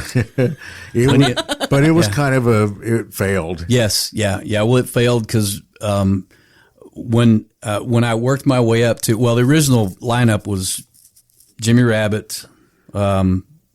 Brian Boatman did middays. Was Bobby there? Bobby Bell was programming. Bobby Bell did afternoons. Paul Kaiser did evenings. Wow. Paul, a great classic That's a great name. lineup. No, Kaiser. Great. Kaiser's got a great voice. Yep. Kaiser's a guy that got out of radio and said, I think I want to become a doctor. And he went to France. What? Yeah. He's a doctor now. Wow, okay. Yeah. But isn't he in Bullard? Is he in Bullard? No, he's here. He's out of the South, right there at Grande and South Broadway. Okay, what's his specialty? UT Health. He's GC. I went in and had a physical with him just probably a few months ago. So, wow. Yeah, doing great. Looks exactly the same. He's the same Paul Kaiser. I'm jealous. Jeez, I don't want to hear that. Anyway, Boatman was a huge hockey fan. Okay. Brian Boatman did sports talk before David Smoke started sports talk in this market. Where was he on BB? He was at BB, yeah. And Brian ended up, I think, producing the first couple of shows before Daffod took over. Daffod Morgan was the first producer there. Because I've heard Daff stories. Because I've asked Daff, I said, you ever been on the air? He goes, oh, no, Daff. No, even when he's invited.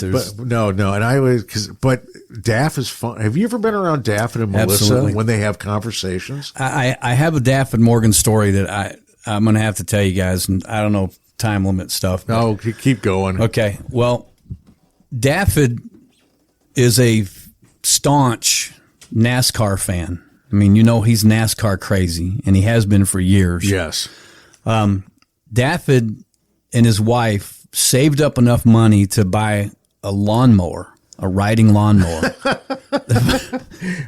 Did he George Jones the heck out of it? The first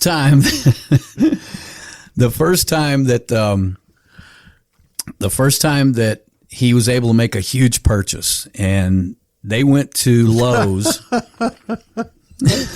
I know this is going to get a little wild, but the first time, you want to wait for her to get back for the laughter factor? Okay. Okay. What? Daffod Morgan? Okay, we're just going to say this right out. We're starting a story, and a coffee drop precipitated us. Go with your story, Kenny. Oh, my. Well, we started to mention Brian Boatman, who was one of the original cast members when 104.1 first went on the air. But it put me back to KTBB when Daffod Morgan was producing one of the first sports talk shows, because Brian Boatman actually started sports talk in this market. Daffod was a huge NASCAR fan. Daffod was also 10 times more a Jeff Gordon fan. Oh. So he was all Jeff Gordon. And you work with Daffod now, and you know how dedicated he is to the things that he's dedicated to. Oh, yeah. Yeah. Talk about structured. The guy's never worn a pair of pants in his life. Shorts. Ever. No. And it's camouflage. Yeah. With a gray shirt. Yep. Shorts only. I mean, Okay. we always have this thing that we say, we know it's really, really cold if Daff wears pants. And I can only remember like twice in over like 10 years. I've never seen him in pants. Okay. We kind of Anyway. do the over-under on, important things. Well, Daffod's a big Jeff Weddings. Gordon fan. And this is back in the day when it was all Jeff Gordon and Jimmy Johnson were battling it out to win races.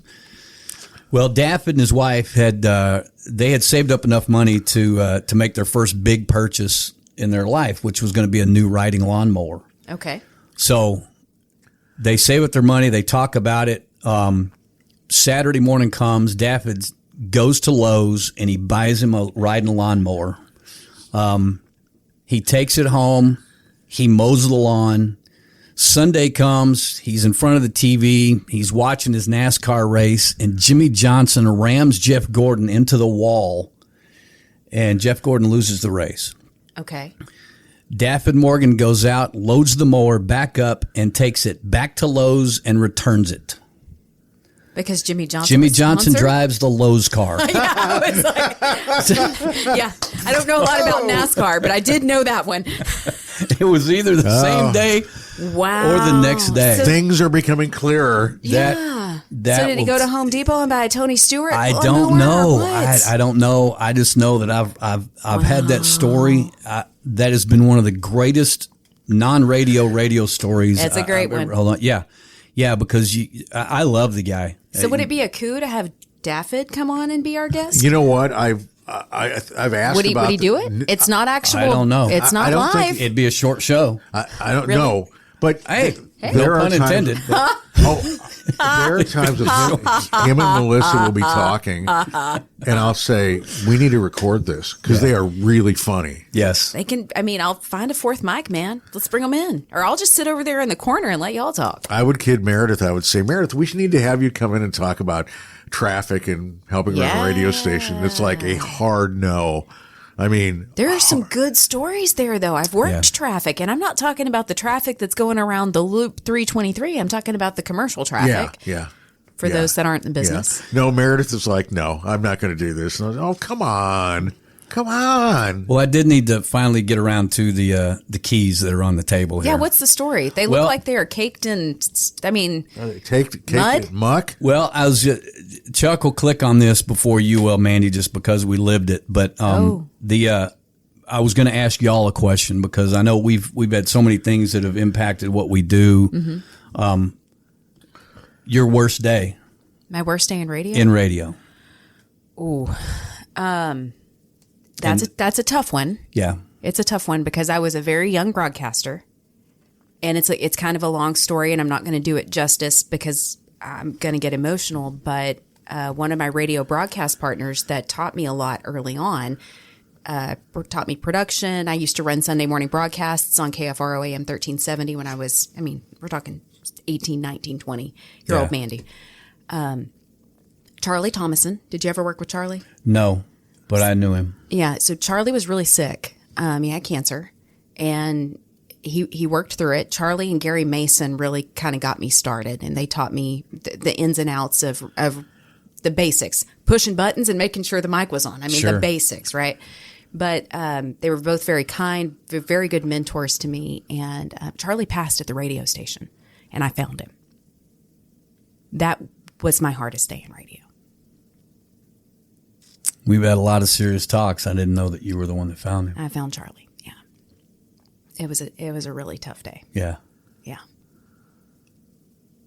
I think I had worked with him for about 2 years before that. What year was this? I was still at Kicks, so maybe 2004. Okay. I think, because I came, or it might have been early 2005 because I came and joined the ranch staff with Chuck and Bob and Tom in May of 2005. So it was prior to that. I think it was 2004. I think it was that summer. I'm pretty sure it was because I don't think I was in school at the time. And I had gone to Kilgore College while I was working at KYKX and KFRO those years. It was... There was another person at the studio with me that day. I found him. Wow.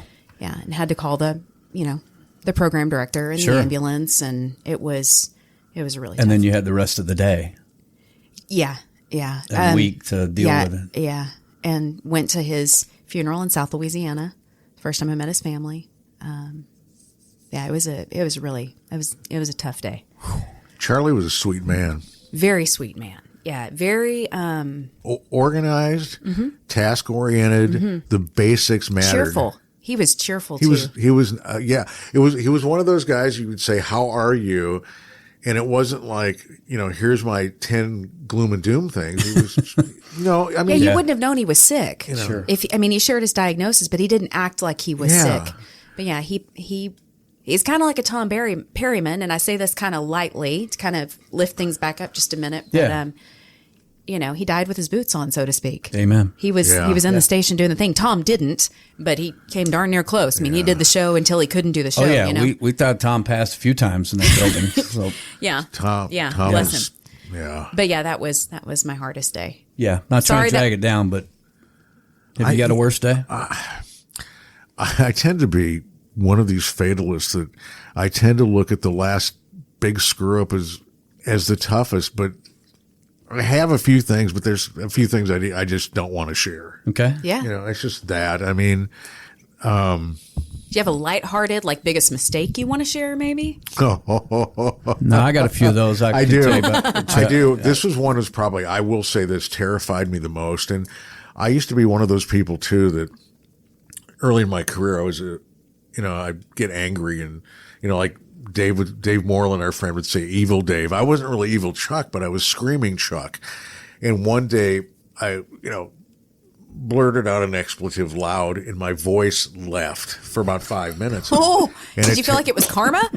Yeah, it terrified me. When I was in Milwaukee radio, we had a situation where the cue system malfunctioned, right?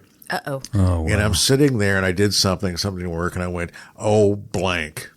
And I could hear it in my headphones, and I literally sat there and I thought I was going to pass out and, go to the bathroom all over myself because it meant it went over the air. And somebody calls and says, I heard that, and I just said, no, you didn't, and hung up. I didn't know, but I didn't know what to do. You were young. Yeah, and I didn't tell anybody, and we had a memo from engineering, I guess midday the next day, saying, there's a malfunction on the Q channel. Just watch out what you do. I should have just probably went to management and said, this happened. It's not my fault, obviously. And I didn't. I still stayed at the station, I think another year and a half, but it was one of those stations where it was WMIL in Milwaukee, and it was a new build, which first and only new build. It was a Chicago frequency, which they moved the transmitter, I think from Janesville, Wisconsin to Milwaukee. So I was there when they turned the lights on, and I think I lasted through maybe about 3 ownership changes, 4 PDs, 3 GMs. And my goodness. When I was let go, I remember Doug Keel said, well, it's your time, which I never understood that forever. I never understood that forever. But you're up, Chuck. But sometimes that's just it, Yeah. And then my program director, Chuck White, who just gotten fired, was moving to KTBB. He'd worked for Don Chaney about 2 other times. And Chuck calls me and says, you want to come to Tyler? And I said, sure. And long about Kansas City, I thought, where am I going? Because it was just, and I eventually found out it was a 21-hour drive. My goodness. And so if you ever wanted to be driving and, start seeing things and get delusional, drive 21 hours straight. Yeah. It was just nuts. But yeah, I mean, there's one other thing, but it's just one of those things. And then I'll tell you off mic, but it was just something that when it happened, it was changing in a couple of ways, but it was one of those things. So Okay. the keys, Kenny, do they have to do with your worst day in radio? Yeah, it was kind of culminated into the whole reason because I know you and I have been in discussions about symbolism and Yeah. I remember going through effort after effort to try to get you to watch the film Phenomenon. Yeah. And then you finally watched it. Uh-huh.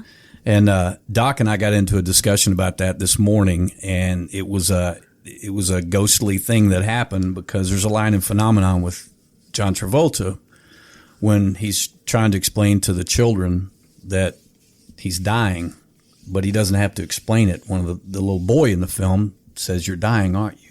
Mm-hmm. And he has this apple, and he takes a bite out of the apple, and he explains to the kid, take a bite of it. Now we're all together. And he said, everything's on its way somewhere else. Mm-hmm. So a large part of my life is spent, recognizing and trying to pay attention to the symbolic pieces that fall around us all the time that we're supposed to gravitate to and hold on to. Uh-huh. So when I got the call in 99 at KMU, I didn't get the call. Jason got the call and came and got me off the air and said, JD didn't show up for work. Uh-huh. Oh. And it was like 7:00. Mm-hmm. And I'm like, okay, well, why is somebody calling you? And he said, well, no, they called you. It was Mel, his wife, that called and wanted to know if somehow, because JD and I would talk every once in a while in the morning. Anyway, JD Patrick was a longtime friend. A lot of us worked with him. Yeah. Chuck worked with him. Yep. JD was my program director at 104 for a while when Bobby left. We were great friends.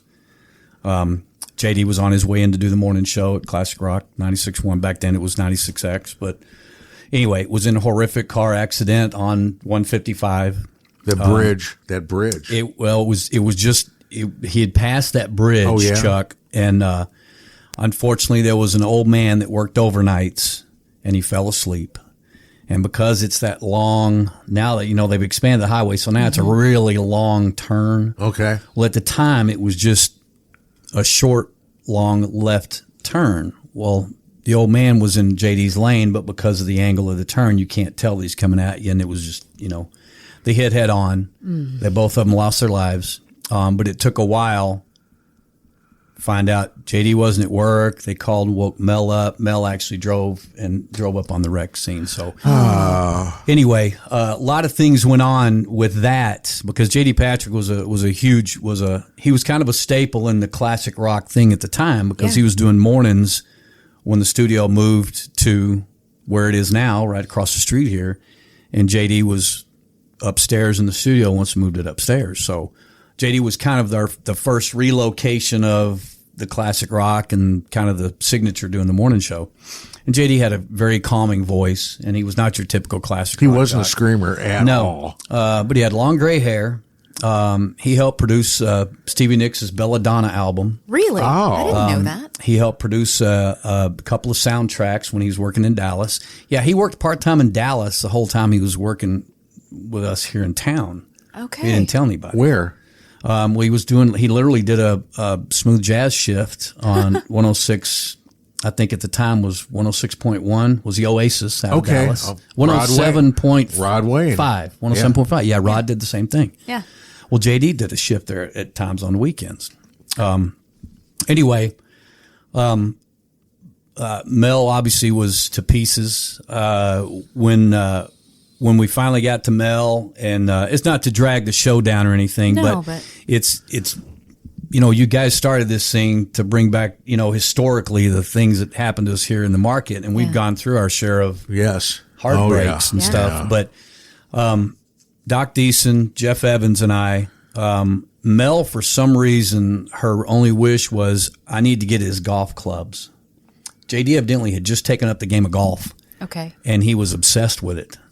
And JD had zero athletic ability at anything.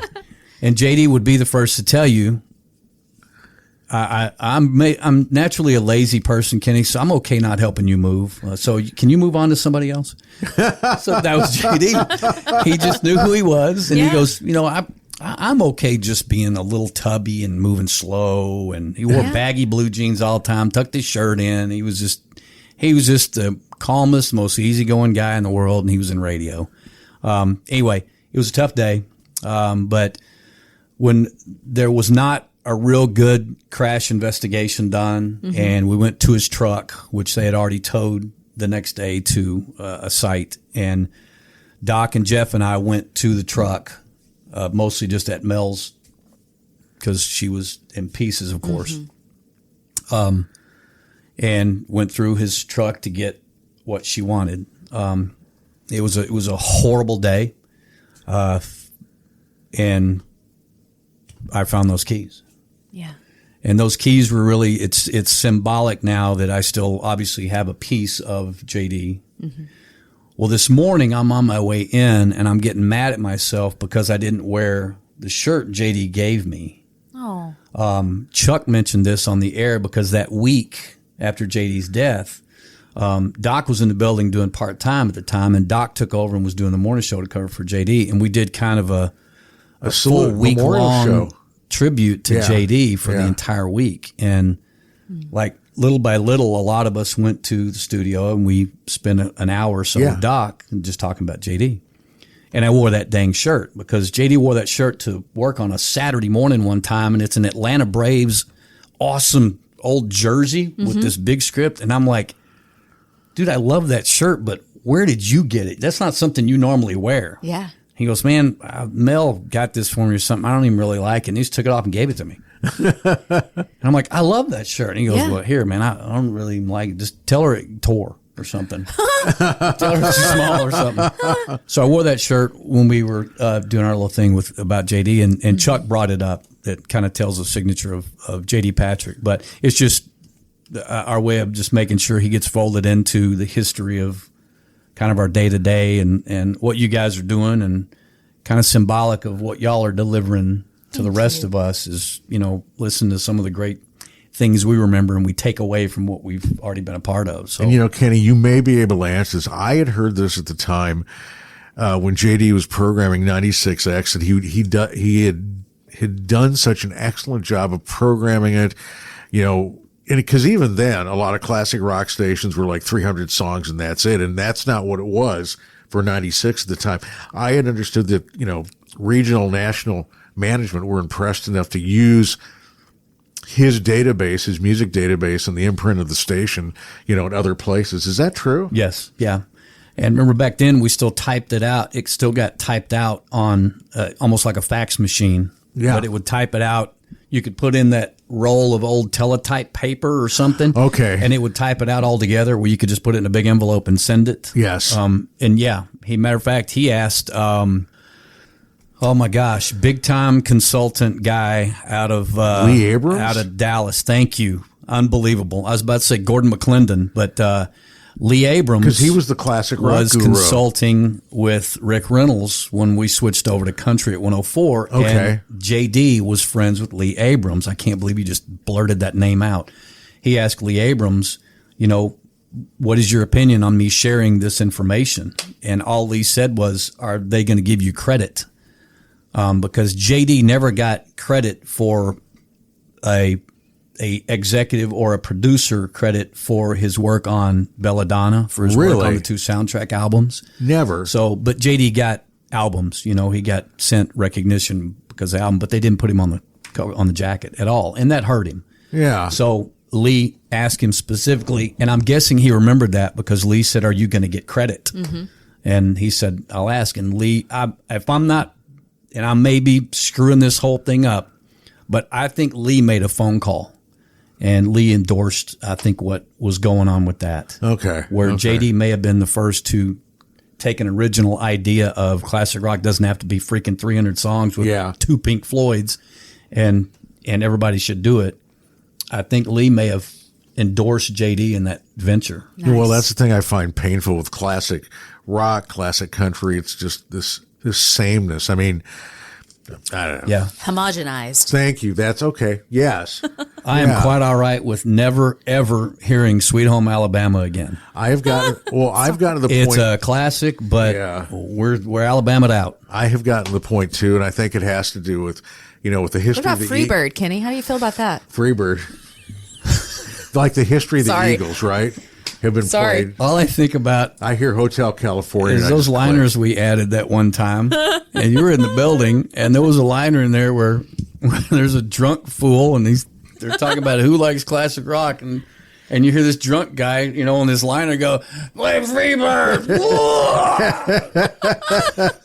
It's like, 'cause it's all drunk people want to hear when they go into live band. They just play Freebird. Get the lighter out. Yeah. Can you see me? Hey, can you see me? Listen, after Swisher Sweets, you don't flick nothing, man. Oh, yeah. I don't want to see you flicking. That was the worst in shock therapy ever.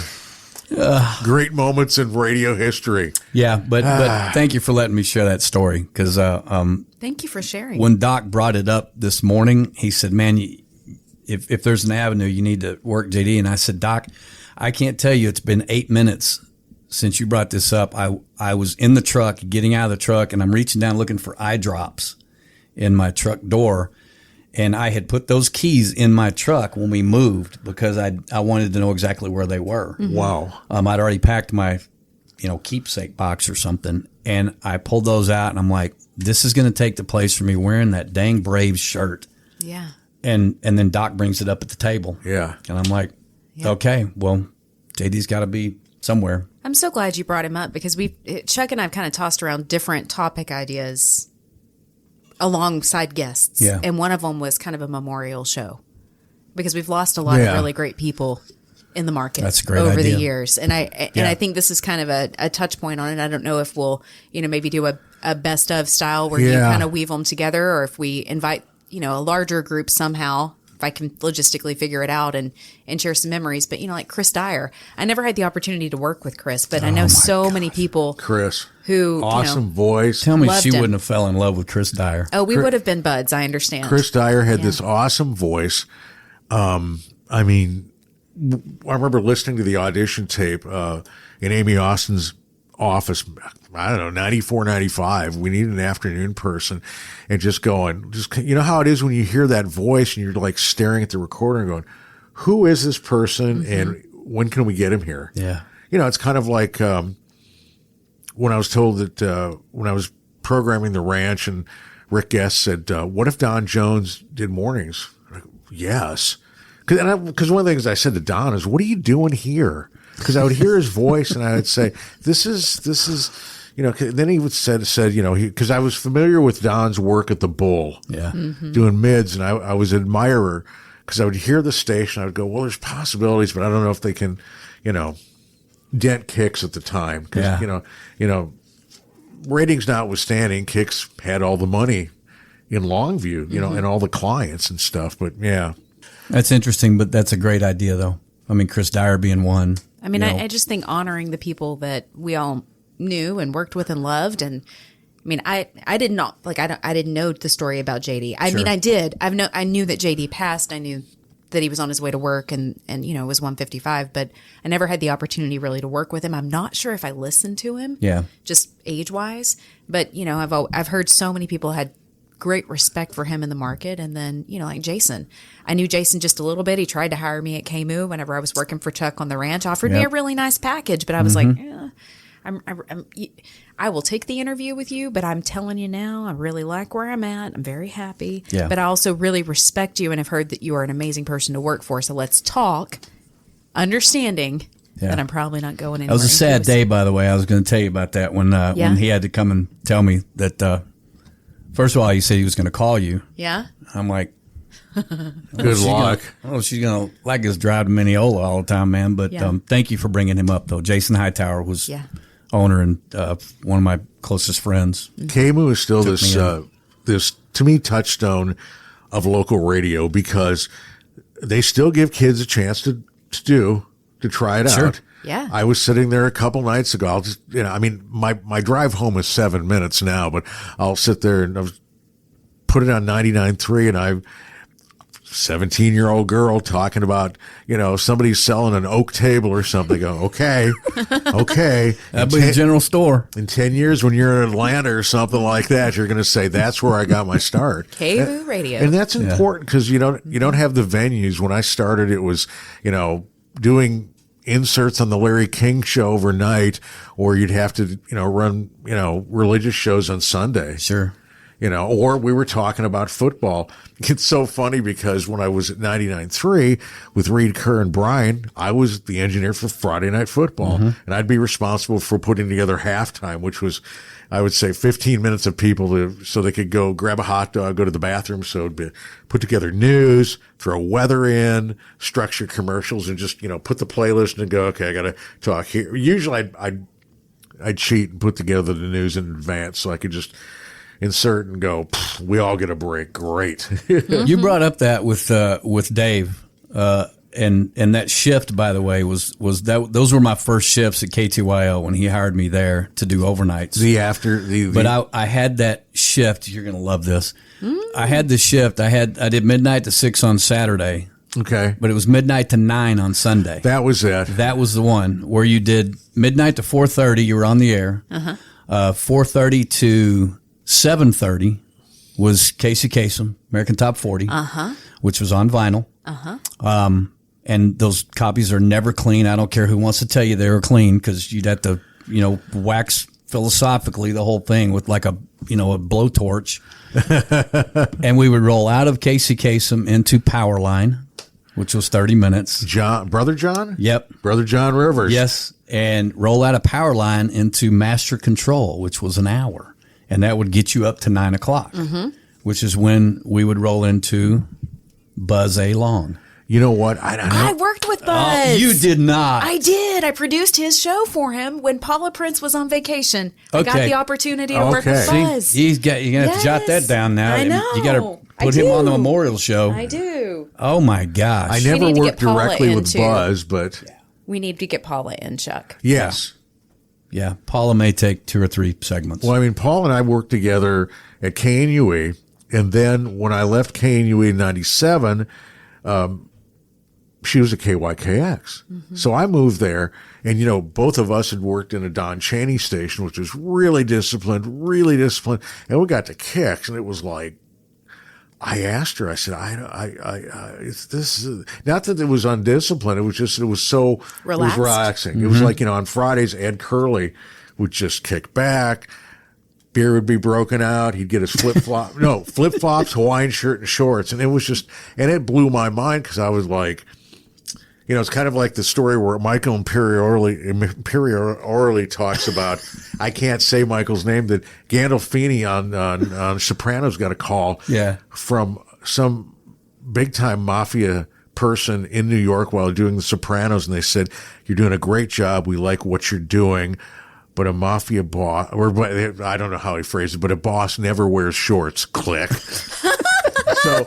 So that's kind of how you look. It's like shorts, but yeah, it was so relaxing at Kicks. So relaxing. I will tell you guys too, and kind of jumping back around to Jason Hightower. And it's sad because he doesn't get the credit that he deserves. God bless his heart and his soul. Jason was the first one to put Miranda Lambert on the air, as well as Casey Musgraves. I believe it. I'm not surprised by that at all. They had their, their little CDs printed out, and Miranda would, obviously she was local, was a local station, and she would come. We had a segment, 8:45, 9 o'clock, where it was basically a double talk is what they called it, but it was where anybody could come in and talk about their public service or something they had going on in the community and stuff. But Miranda would normally come in once a month and literally just talk about her music and stuff. And then obviously she was gone. Casey had been singing at those, city Mineola fairs for a while and incredibly talented. Oh yeah. She used to yodel? Yeah. Don't forget the yodeling. Yeah. She was. She'd probably like awesome. us to forget the yodeling. But she was really talented at that too. But Casey would come in, and talk and bring her music, and then she was gone. But she had it planned out. Miranda didn't. Miranda just loved entertaining and loved singing, and she really wanted to play more guitar. But Casey she already had a plan. She wanted to sing, and she wanted to go to Nashville, and she wanted to be big. So it was already all set and everything. But Jason, he never gets, you're not going to talk to those two girls and get them to tell you, K-Moo was the first one to put us on the air and play our music and stuff. So. Well, if the right person asked, they might tell us. Well, if we asked them point blank. If I'm sitting in the chair right across there. Wasn't there a small town radio station that you once went and? Yep. Yeah. So anyway, there was I just threw that in there just because, Jason never would. And Hightower definitely made his imprints. Mm-hmm. This guy was going to be a politician. He wanted to be a congressman, and he needed some side work. And I had trained him on how to cue up an album at KWNS in Winsboro when he was a senior in high school. And he thought he was going to use that that's my radio experience. And Jason sweat profusely. So it was awful to watch him on the air because he shook and he just sweated. What? He was so nervous. Wow. And then when he went to school at Texas A&M, he needed a job to supplement his income. So College Station. Yep, he got a job at KAG. I think he was at Aggie 96 first. Because before Chris Dyer, we got his tape and his resume, and we loved Jason Hightower, and the money was too low. He wouldn't come for, the money was too low. We wanted him. He sounded so smooth, so wonderful. I don't think I ever knew that, Chuck. Yeah, no. That was my next question. Wow. Because I was thinking, well, obviously Kenny knows this. Yeah, we wanted him so bad. I believe Michael Millsap had left. We had the afternoons open. We heard Hightower and it was like, let's get him. And then with Chris Dyer, they put him in production, and I think that's when Michael Millsap came up from KYYK in Palestine, because there was a while there in the 90s where KYYK, and Jason eventually bought it. Remember, Yep. They were 50,000 watts, and so they could reach the market. And there was a while here they were doing fairly progressive stuff. They were doing album cuts, and we looked at them as maybe not prime competition, but Anderson County competition. But at the time, radio was so different then, because I looked at everybody's competition, everybody. Sure. And our job was to, get our 20 share. Now we're all just trying to stay friends. I was just laughing. No, absolutely. I remember the days, early days at KYKX when I would tell Roseanne, I said, okay, we can eat some good luncheon meat for the next 6 months because we picked up our 20 share. Yeah. But And those are the times where, and it's not that we were arrogant about it, Kenny, because we knew that, I mean, a 20 share here was meaning we were beating everybody by 10 points. We knew it. I could listen to the station and just hear the tumblers go, liner, power gold, A, rotation, current song, somebody talks, public service stuff goes here. Click, click, click, click, click, click. It was like listening to a finely oiled machine. And then some people go, well, we don't like it. Like, you don't want that, but you go, yeah, because you have to have it organized. You have to, if you don't, that's where stations make their mistake. It's, I always like to say your transmitter can blow up. Okay. That's horrible. That's awful. That puts you out of business. But if you sit there and do a lot of little things wrong on top of each other, on top of each other, on top of each other, that's where radio stations sink themselves. Oh my gosh. Let me get off the pulpit. Back to you, Kenny. Do you guys ever watch West Wing? Yes. Yes. Okay. Walk and talk. I love West Wing. Okay. What about Sports Night? Okay. Well, Sports man, Night I was haven't watched spectacular. that. Okay. That's going on the list, too. I got a long list Yeah. over here. Okay. Casey and Dan. The talk radio West Wing episode. I don't know. I'm blanking on this. Okay. Well, they have a talk radio reception in the next room, and Sam Seaborn walks in and asks the president, are you going to join us for the talk radio thing? And he goes, do I have to or something? And the president decides to go ahead and I think C.J. Craig ends up talking him into, you need to make an appearance. And That's a thing. And he voice. says, okay. And he looks over at Toby and he says, Toby, come do this radio thing with us. And he goes, oh, God, really? I love Toby. And they walk in. I love all of these characters. And the whole scene is CJ standing in front of three guys, and all they're talking about is themselves and the things about radio and where they've worked before and who they worked with and why they're not here. And where's Howard? Is Howard coming? Well, Don said that he wasn't coming if Howard was coming. And it is so reminiscent. I'm watching it, and I'm like, this is exactly what this is like. And they're just talking about themselves, and CJ's just bouncing back and forth. Okay, well, I was, what did he say? I was Craig in the morning before he was Craig in the morning. And it's like, how could you be? No, Don Imus. He goes, I was Imus in the morning before Don was. And she said, well, how does that mean? He goes, I don't know. I don't like to talk about it. She says, okay, well, I'm going to go over here now. What's your worst moment in radio? Well, I'm not talking about it. Yep, I'm not talking about it. Okay, I wanted to ask you, I wanted to just interview you guys because I know y'all got a lot of stuff that you don't get to share a lot of times, but... Do we need a potty break? No. You're good? Kenny, are you good? I'm not dropping anything. Okay, I'm just asking. No coffee drops. I'm good. Which is amazing because usually by now I'd be bailing in there a couple of times. Well, I'm on y'all's dime, and I don't know how long y'all do these things. I'm just sitting here till y'all say you're like the longest yet, Yes, so... Seriously, we always tell people... be prepared for an hour. We'll call this the Kenny Smith Experience. Kenny Smith Marathon. Yeah, I like it. What would you like to ask? Yeah. Okay. That so-called brush with, with fame, everybody always used to want to ask us is, have you ever met so-and-so? Have you ever done this? Uh-huh. Because I flash back to when you and Larry got to meet Taylor Swift. Yeah.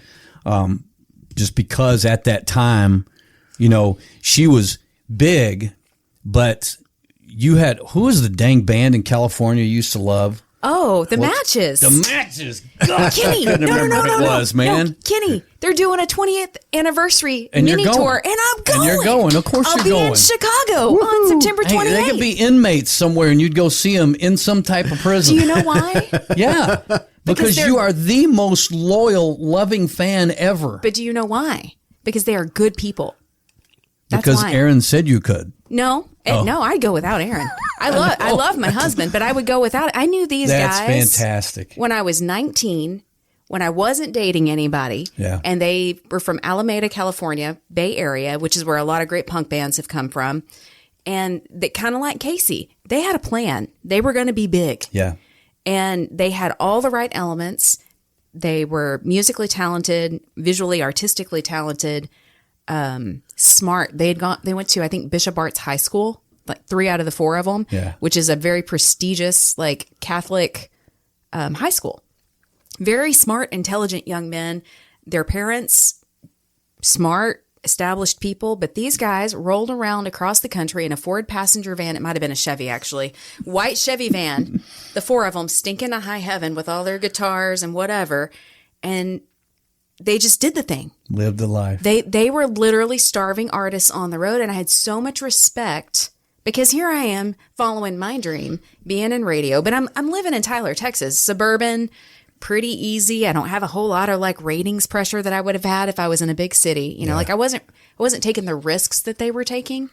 And I was so enamored with this idea of these very talented young men just going after their dream. Yeah. And they were, I mean, it was just, their live show is bananas good. I mean, I heard their album for the first time and I was like, this is okay. But then I hit play again. And it was actually in the KFRO AM studio is where I was listening to their music, primarily because the speakers were better than they were at my house. Yeah. And I'd crank it up and I'd listen. Great. And I let it repeat. And the second time I listened to it through, I was like, wait, this is really good. And I started listening to the lyrics and I started like writing them down and go, wow, like this is a turn of So you phrase. had no liner notes. You had no, there was no lyrics on there? There were, but I was like reading them while I was listening to it. Okay. I was just completely just like, wow, this is like art. Like, this isn't just, you know, punk rock music. This is art. And then they were, I could go like, we could do a whole show on them. They were in Silicon Valley too, like the same general area. So 2003-ish, there's this venue there called iMusicast, the first online internet video streaming. And they were doing like all kinds of crazy, like weird acts, whatever, because it was the beginning of, you know, video streaming online. Yeah. Well, the matches at the time were called the Locals when they first started. That's a whole other story. But anyway, they approached the producer, the guy that owned it, and they were like, hey, can we do our own shows? And they started this thing called L3, Loud, Live, and Local. And it was teenagers in the Bay Area would come, and then they would run the concerts online. So here in East Texas. That's cool. I would be in the production studio at KYKX because there was a, you know, high-speed internet and good speakers. And you'd be watching this? Yeah, because the shows would start at 8 o'clock in California, so it was 10 o'clock at night here. So, like, from 10 to midnight, I'd be in the production studio alone in an empty radio station. Watching a movie. Lights off, cranked up. That I'm is literally awesome. jumping in the studio along You with got all your the own kids. concert going on? I had my own private concert going on in the production studio. It was awesome. There's actually a documentary about them for anybody that's curious. It's called Bleeding Audio because one of their songs is titled Audio Blood. Okay. And it's an independent film. The bassist actually married a documentary filmmaker. Get out. Yeah. Oh. So they Well, did that's this. a good way to do that. Yeah, it's a really, really cool film. It was a Kickstarter campaign. I backed it. Okay. So I'm in the production credits as Mandee, Montana. I remember it's that. neat. That's awesome. Yeah, they had 2 different campaigns that I helped fund because they're such neat guys. And it was at a time in music when Napster was sort of happening too. And so file sharing sort of killed, you guys remember, killed record stores. Amen. And Yeah. so they had just been signed in 2004 by Epitaph Records, which, man, they launched all kinds of really cool bands. Epitaph's a really cool label. It's got a great history, and that's why they wanted to sign with them. Jive approached them. I mean, they could have been on the same label at the time as NSYNC and Britney Spears, but they didn't want to do it because they had punk rock roots. They wanted to be on Epitaph.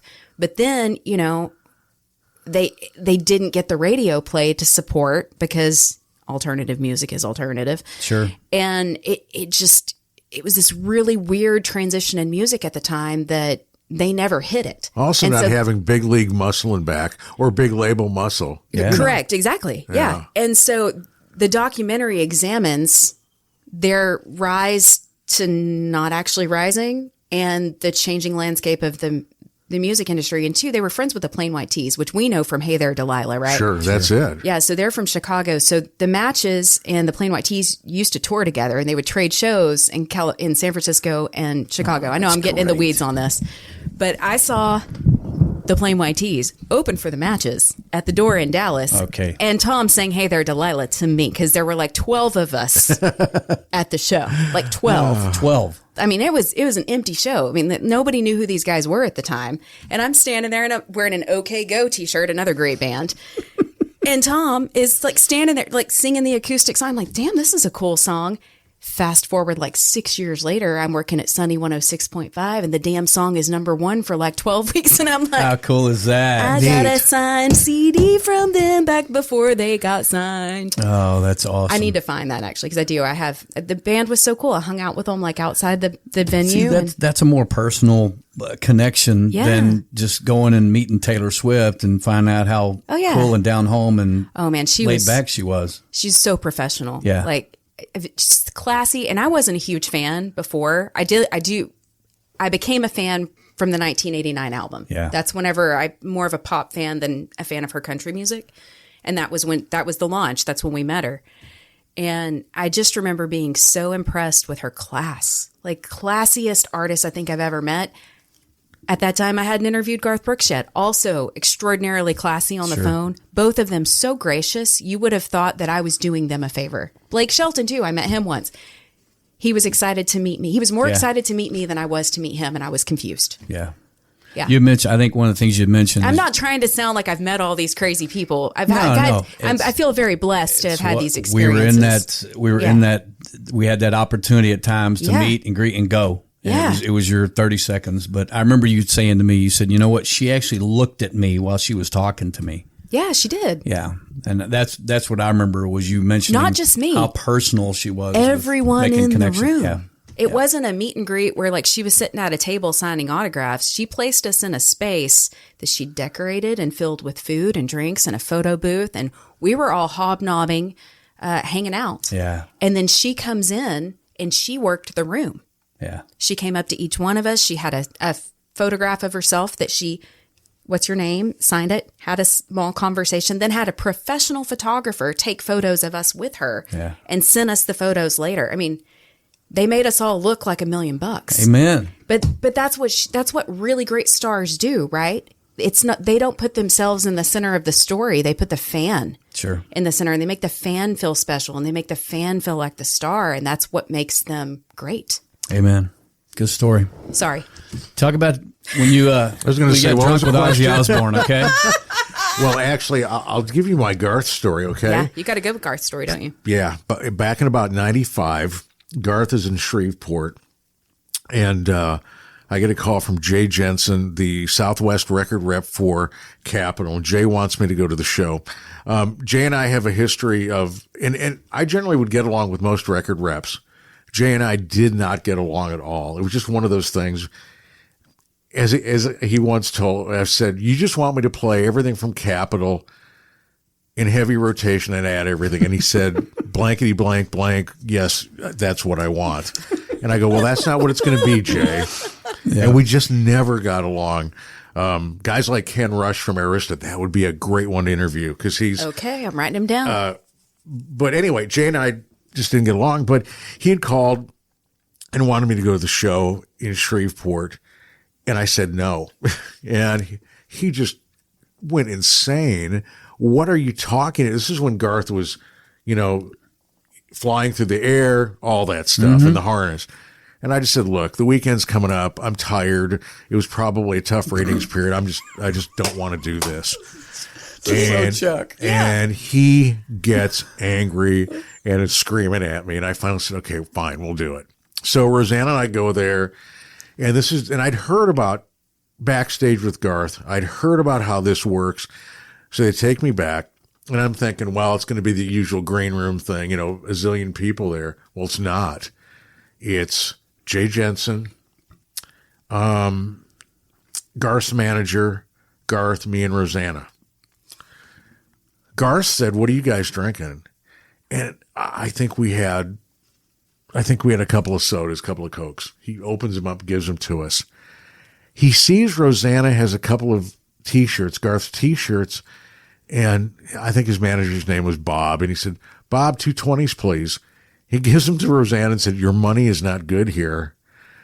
Wow. Mind blown. And he has conversation with us, and it was just, and the show, of course, was extraordinary. He was just, it was just, and the other thing was, I don't know if you've been to Shreveport, the venue, I forget the name of it at the time. It was right off Interstate 20. It's been the Century Tel Center for a Century long time. Tel. Yeah. It was so easy to get in and out versus the Oil Palace, which was just difficult. That's a whole other podcast. Yeah. The Oil Palace. Yeah. Kenny, do you want to come back for that one? Oh my God. Yes, today's subject, the Oil Palace urinals. Talk about when Reba's husband got handcuffed to a light standard before she went on stage. Oh my. Okay. So we are going to talk about the Oil Palace on another episode because and meeting Reba McEntire was like meeting the Queen. Okay, no. Go back to Garth. Yeah, let's finish the Garth story. Yeah, but the Garth story, no, it was just extraordinary. He was terrific. He was wonderful. Jay and I didn't have a fist fight, and it was he had told me the next week it was because normally charts would come out on Monday. Tuesday I would do music calls with Nashville and Dallas for like 4 hours, and he just said thanks a lot for coming to the show. And he was sincere about That's it. It was awesome. On the other hand, I also recognize too that, and all kidding aside, Jay just played hard. Sure. He played hard for his artist and for his company. And I totally get that. So it's easier to respect him now, right? yes. Oh yeah. I'm the first, look, I am the I'm first teasing. one. No, but I'm the first one to tell you that a lot of times in our business, we have situations, whether it's a company we've worked for or people we've encountered that in hindsight you go, well, you know what? This has maybe added to my toolbox and made me better, For sure. Sure. So that's how I, look at that. But yeah, meeting Reba McEntire is like meeting the Queen. This was like the KNUE days, especially 93 to about 97, where we had all the Oil Palace shows. And there was one in particular. It was her, Brooks and Dunn, Boots Scoot and Boogie just came out, and Sawyer Brown. Oh man, I bet that was dynamic, fun, awesome. And show. meeting Reba was, we got so that when the artist would come, you'd say hi, how are you? They do liners, and it wasn't by rote or anything. And it wasn't that we were impressed, or not that we were not impressed. It's just that as you would meet them. I'm doing my job, they're doing theirs. Yeah. But meeting Reba, it was like, total, and she was Reba, as you would see on TV, totally down home and lovely. Yeah. But that's it. That's yeah. Great questions, Kenny. When you mentioned Garth, I said, well, I've got to share my Garth story. And I've done it on another podcast, and it probably won't be the last time that I share a Garth story. Okay, I think it may have been 95, but I think it was later. I think it was like 98 or 99 when he came back to Shreveport, when he had that battle with Ticketmaster. And y'all may or may not remember this, but he was doing 2 shows at Shreveport. Yes. And I want to say it was late 90s, but it may have been those shows in 95, but I think it was later than that. But he found out that Ticketmaster did not put a limit on tickets to the corporate. So by the time tickets went open to the public in Shreveport, there was like 700 tickets left. Mm-hmm. And he found out about it. Yes. And he contacted Ticketmaster, and they said, hey, that's the law in Louisiana. And he said, well, I'm going to book a third night. And he said, I'm not coming for that second night. So we're going to cancel my second show, and I'm going to do a third show. And I'm going to come sell the tickets myself. And Garth came to Shreveport and sat in the damn ticket booth at the venue and sold every ticket for that third show to a customer and filled that entire arena for that third show. Man, Kenny, I wish I had known this when I talked to him, because I would have loved to ask him about it, and I didn't know. I don't remember that. I don't remember I think it was closer to 2000 or 99 or something, but I remember he was mad. He was also mad at the venue in Shreveport because they allowed it. Mm-hmm. Evidently, they had, I guess, right of last refusal or something, but Ticketmaster ended up buying up almost all the seats for the first show. And I think half the seats were singing or something. But he literally, physically, him and his people came to Shreveport, and they sold personally all of those tickets to, I think, a third show that they did. Wow. It went all to the public, and there was no corporate tickets sold. You had to stand in line. You had to be in that line as an individual, and you only got a limit of 4 tickets. Wasn't Garth probably one of the first artists to go directly in a case of putting his album with Walmart? I think he was one of the first to do that, saying, I'm going to sell it right here. It's going directly to Walmart. I think so. And that's how you get it. Yeah. Well, that would sound like him. I think it was his double live album. Okay. Because I bought it there. Was it the album you bought, Randy? Well, no, it was a CD Or was set. it? Yeah. Was it the CD It was a box set? two disc CD set. Yeah, with the 260-page booklet that came inside of it. Yeah. Yeah. That was an incredible album, though. Like, we wore those CDs out. Yeah. At the time, my parents were divorced. My dad was living at Lake Fork. My mom lived in White Oak. And we had about an hour drive when my dad would pick us up on the weekends. And we would rock just that put that Garth in? Brooks Yeah. CD. We wore it out. That and Chuck Berry, of all things. Those were the two. That's a great mix. Yeah. Okay. You done? That would mean, ladies and gentlemen, the clap means that the interview is officially over. Thank you for listening. And that's a wrap. This has been another episode of the Unknown Morning Show. I'm Mandee Montana. And I'm Chuck McKinley. This is our show to explore radio, Podcasting. Gear. And the gearheads that use the gear. and making money with a hot mic. And other stuff in between. We'd love for you to follow us on social media as well. Follow us on Facebook at The Unknown Morning Show and Instagram at The Unknown Morning Show. See us on YouTube at The Unknown Morning Show. Thank you for listening to the Unknown Morning Show. I'm Mandee Montana. I'm Chuck McKinley. And remember, be kind and rewind.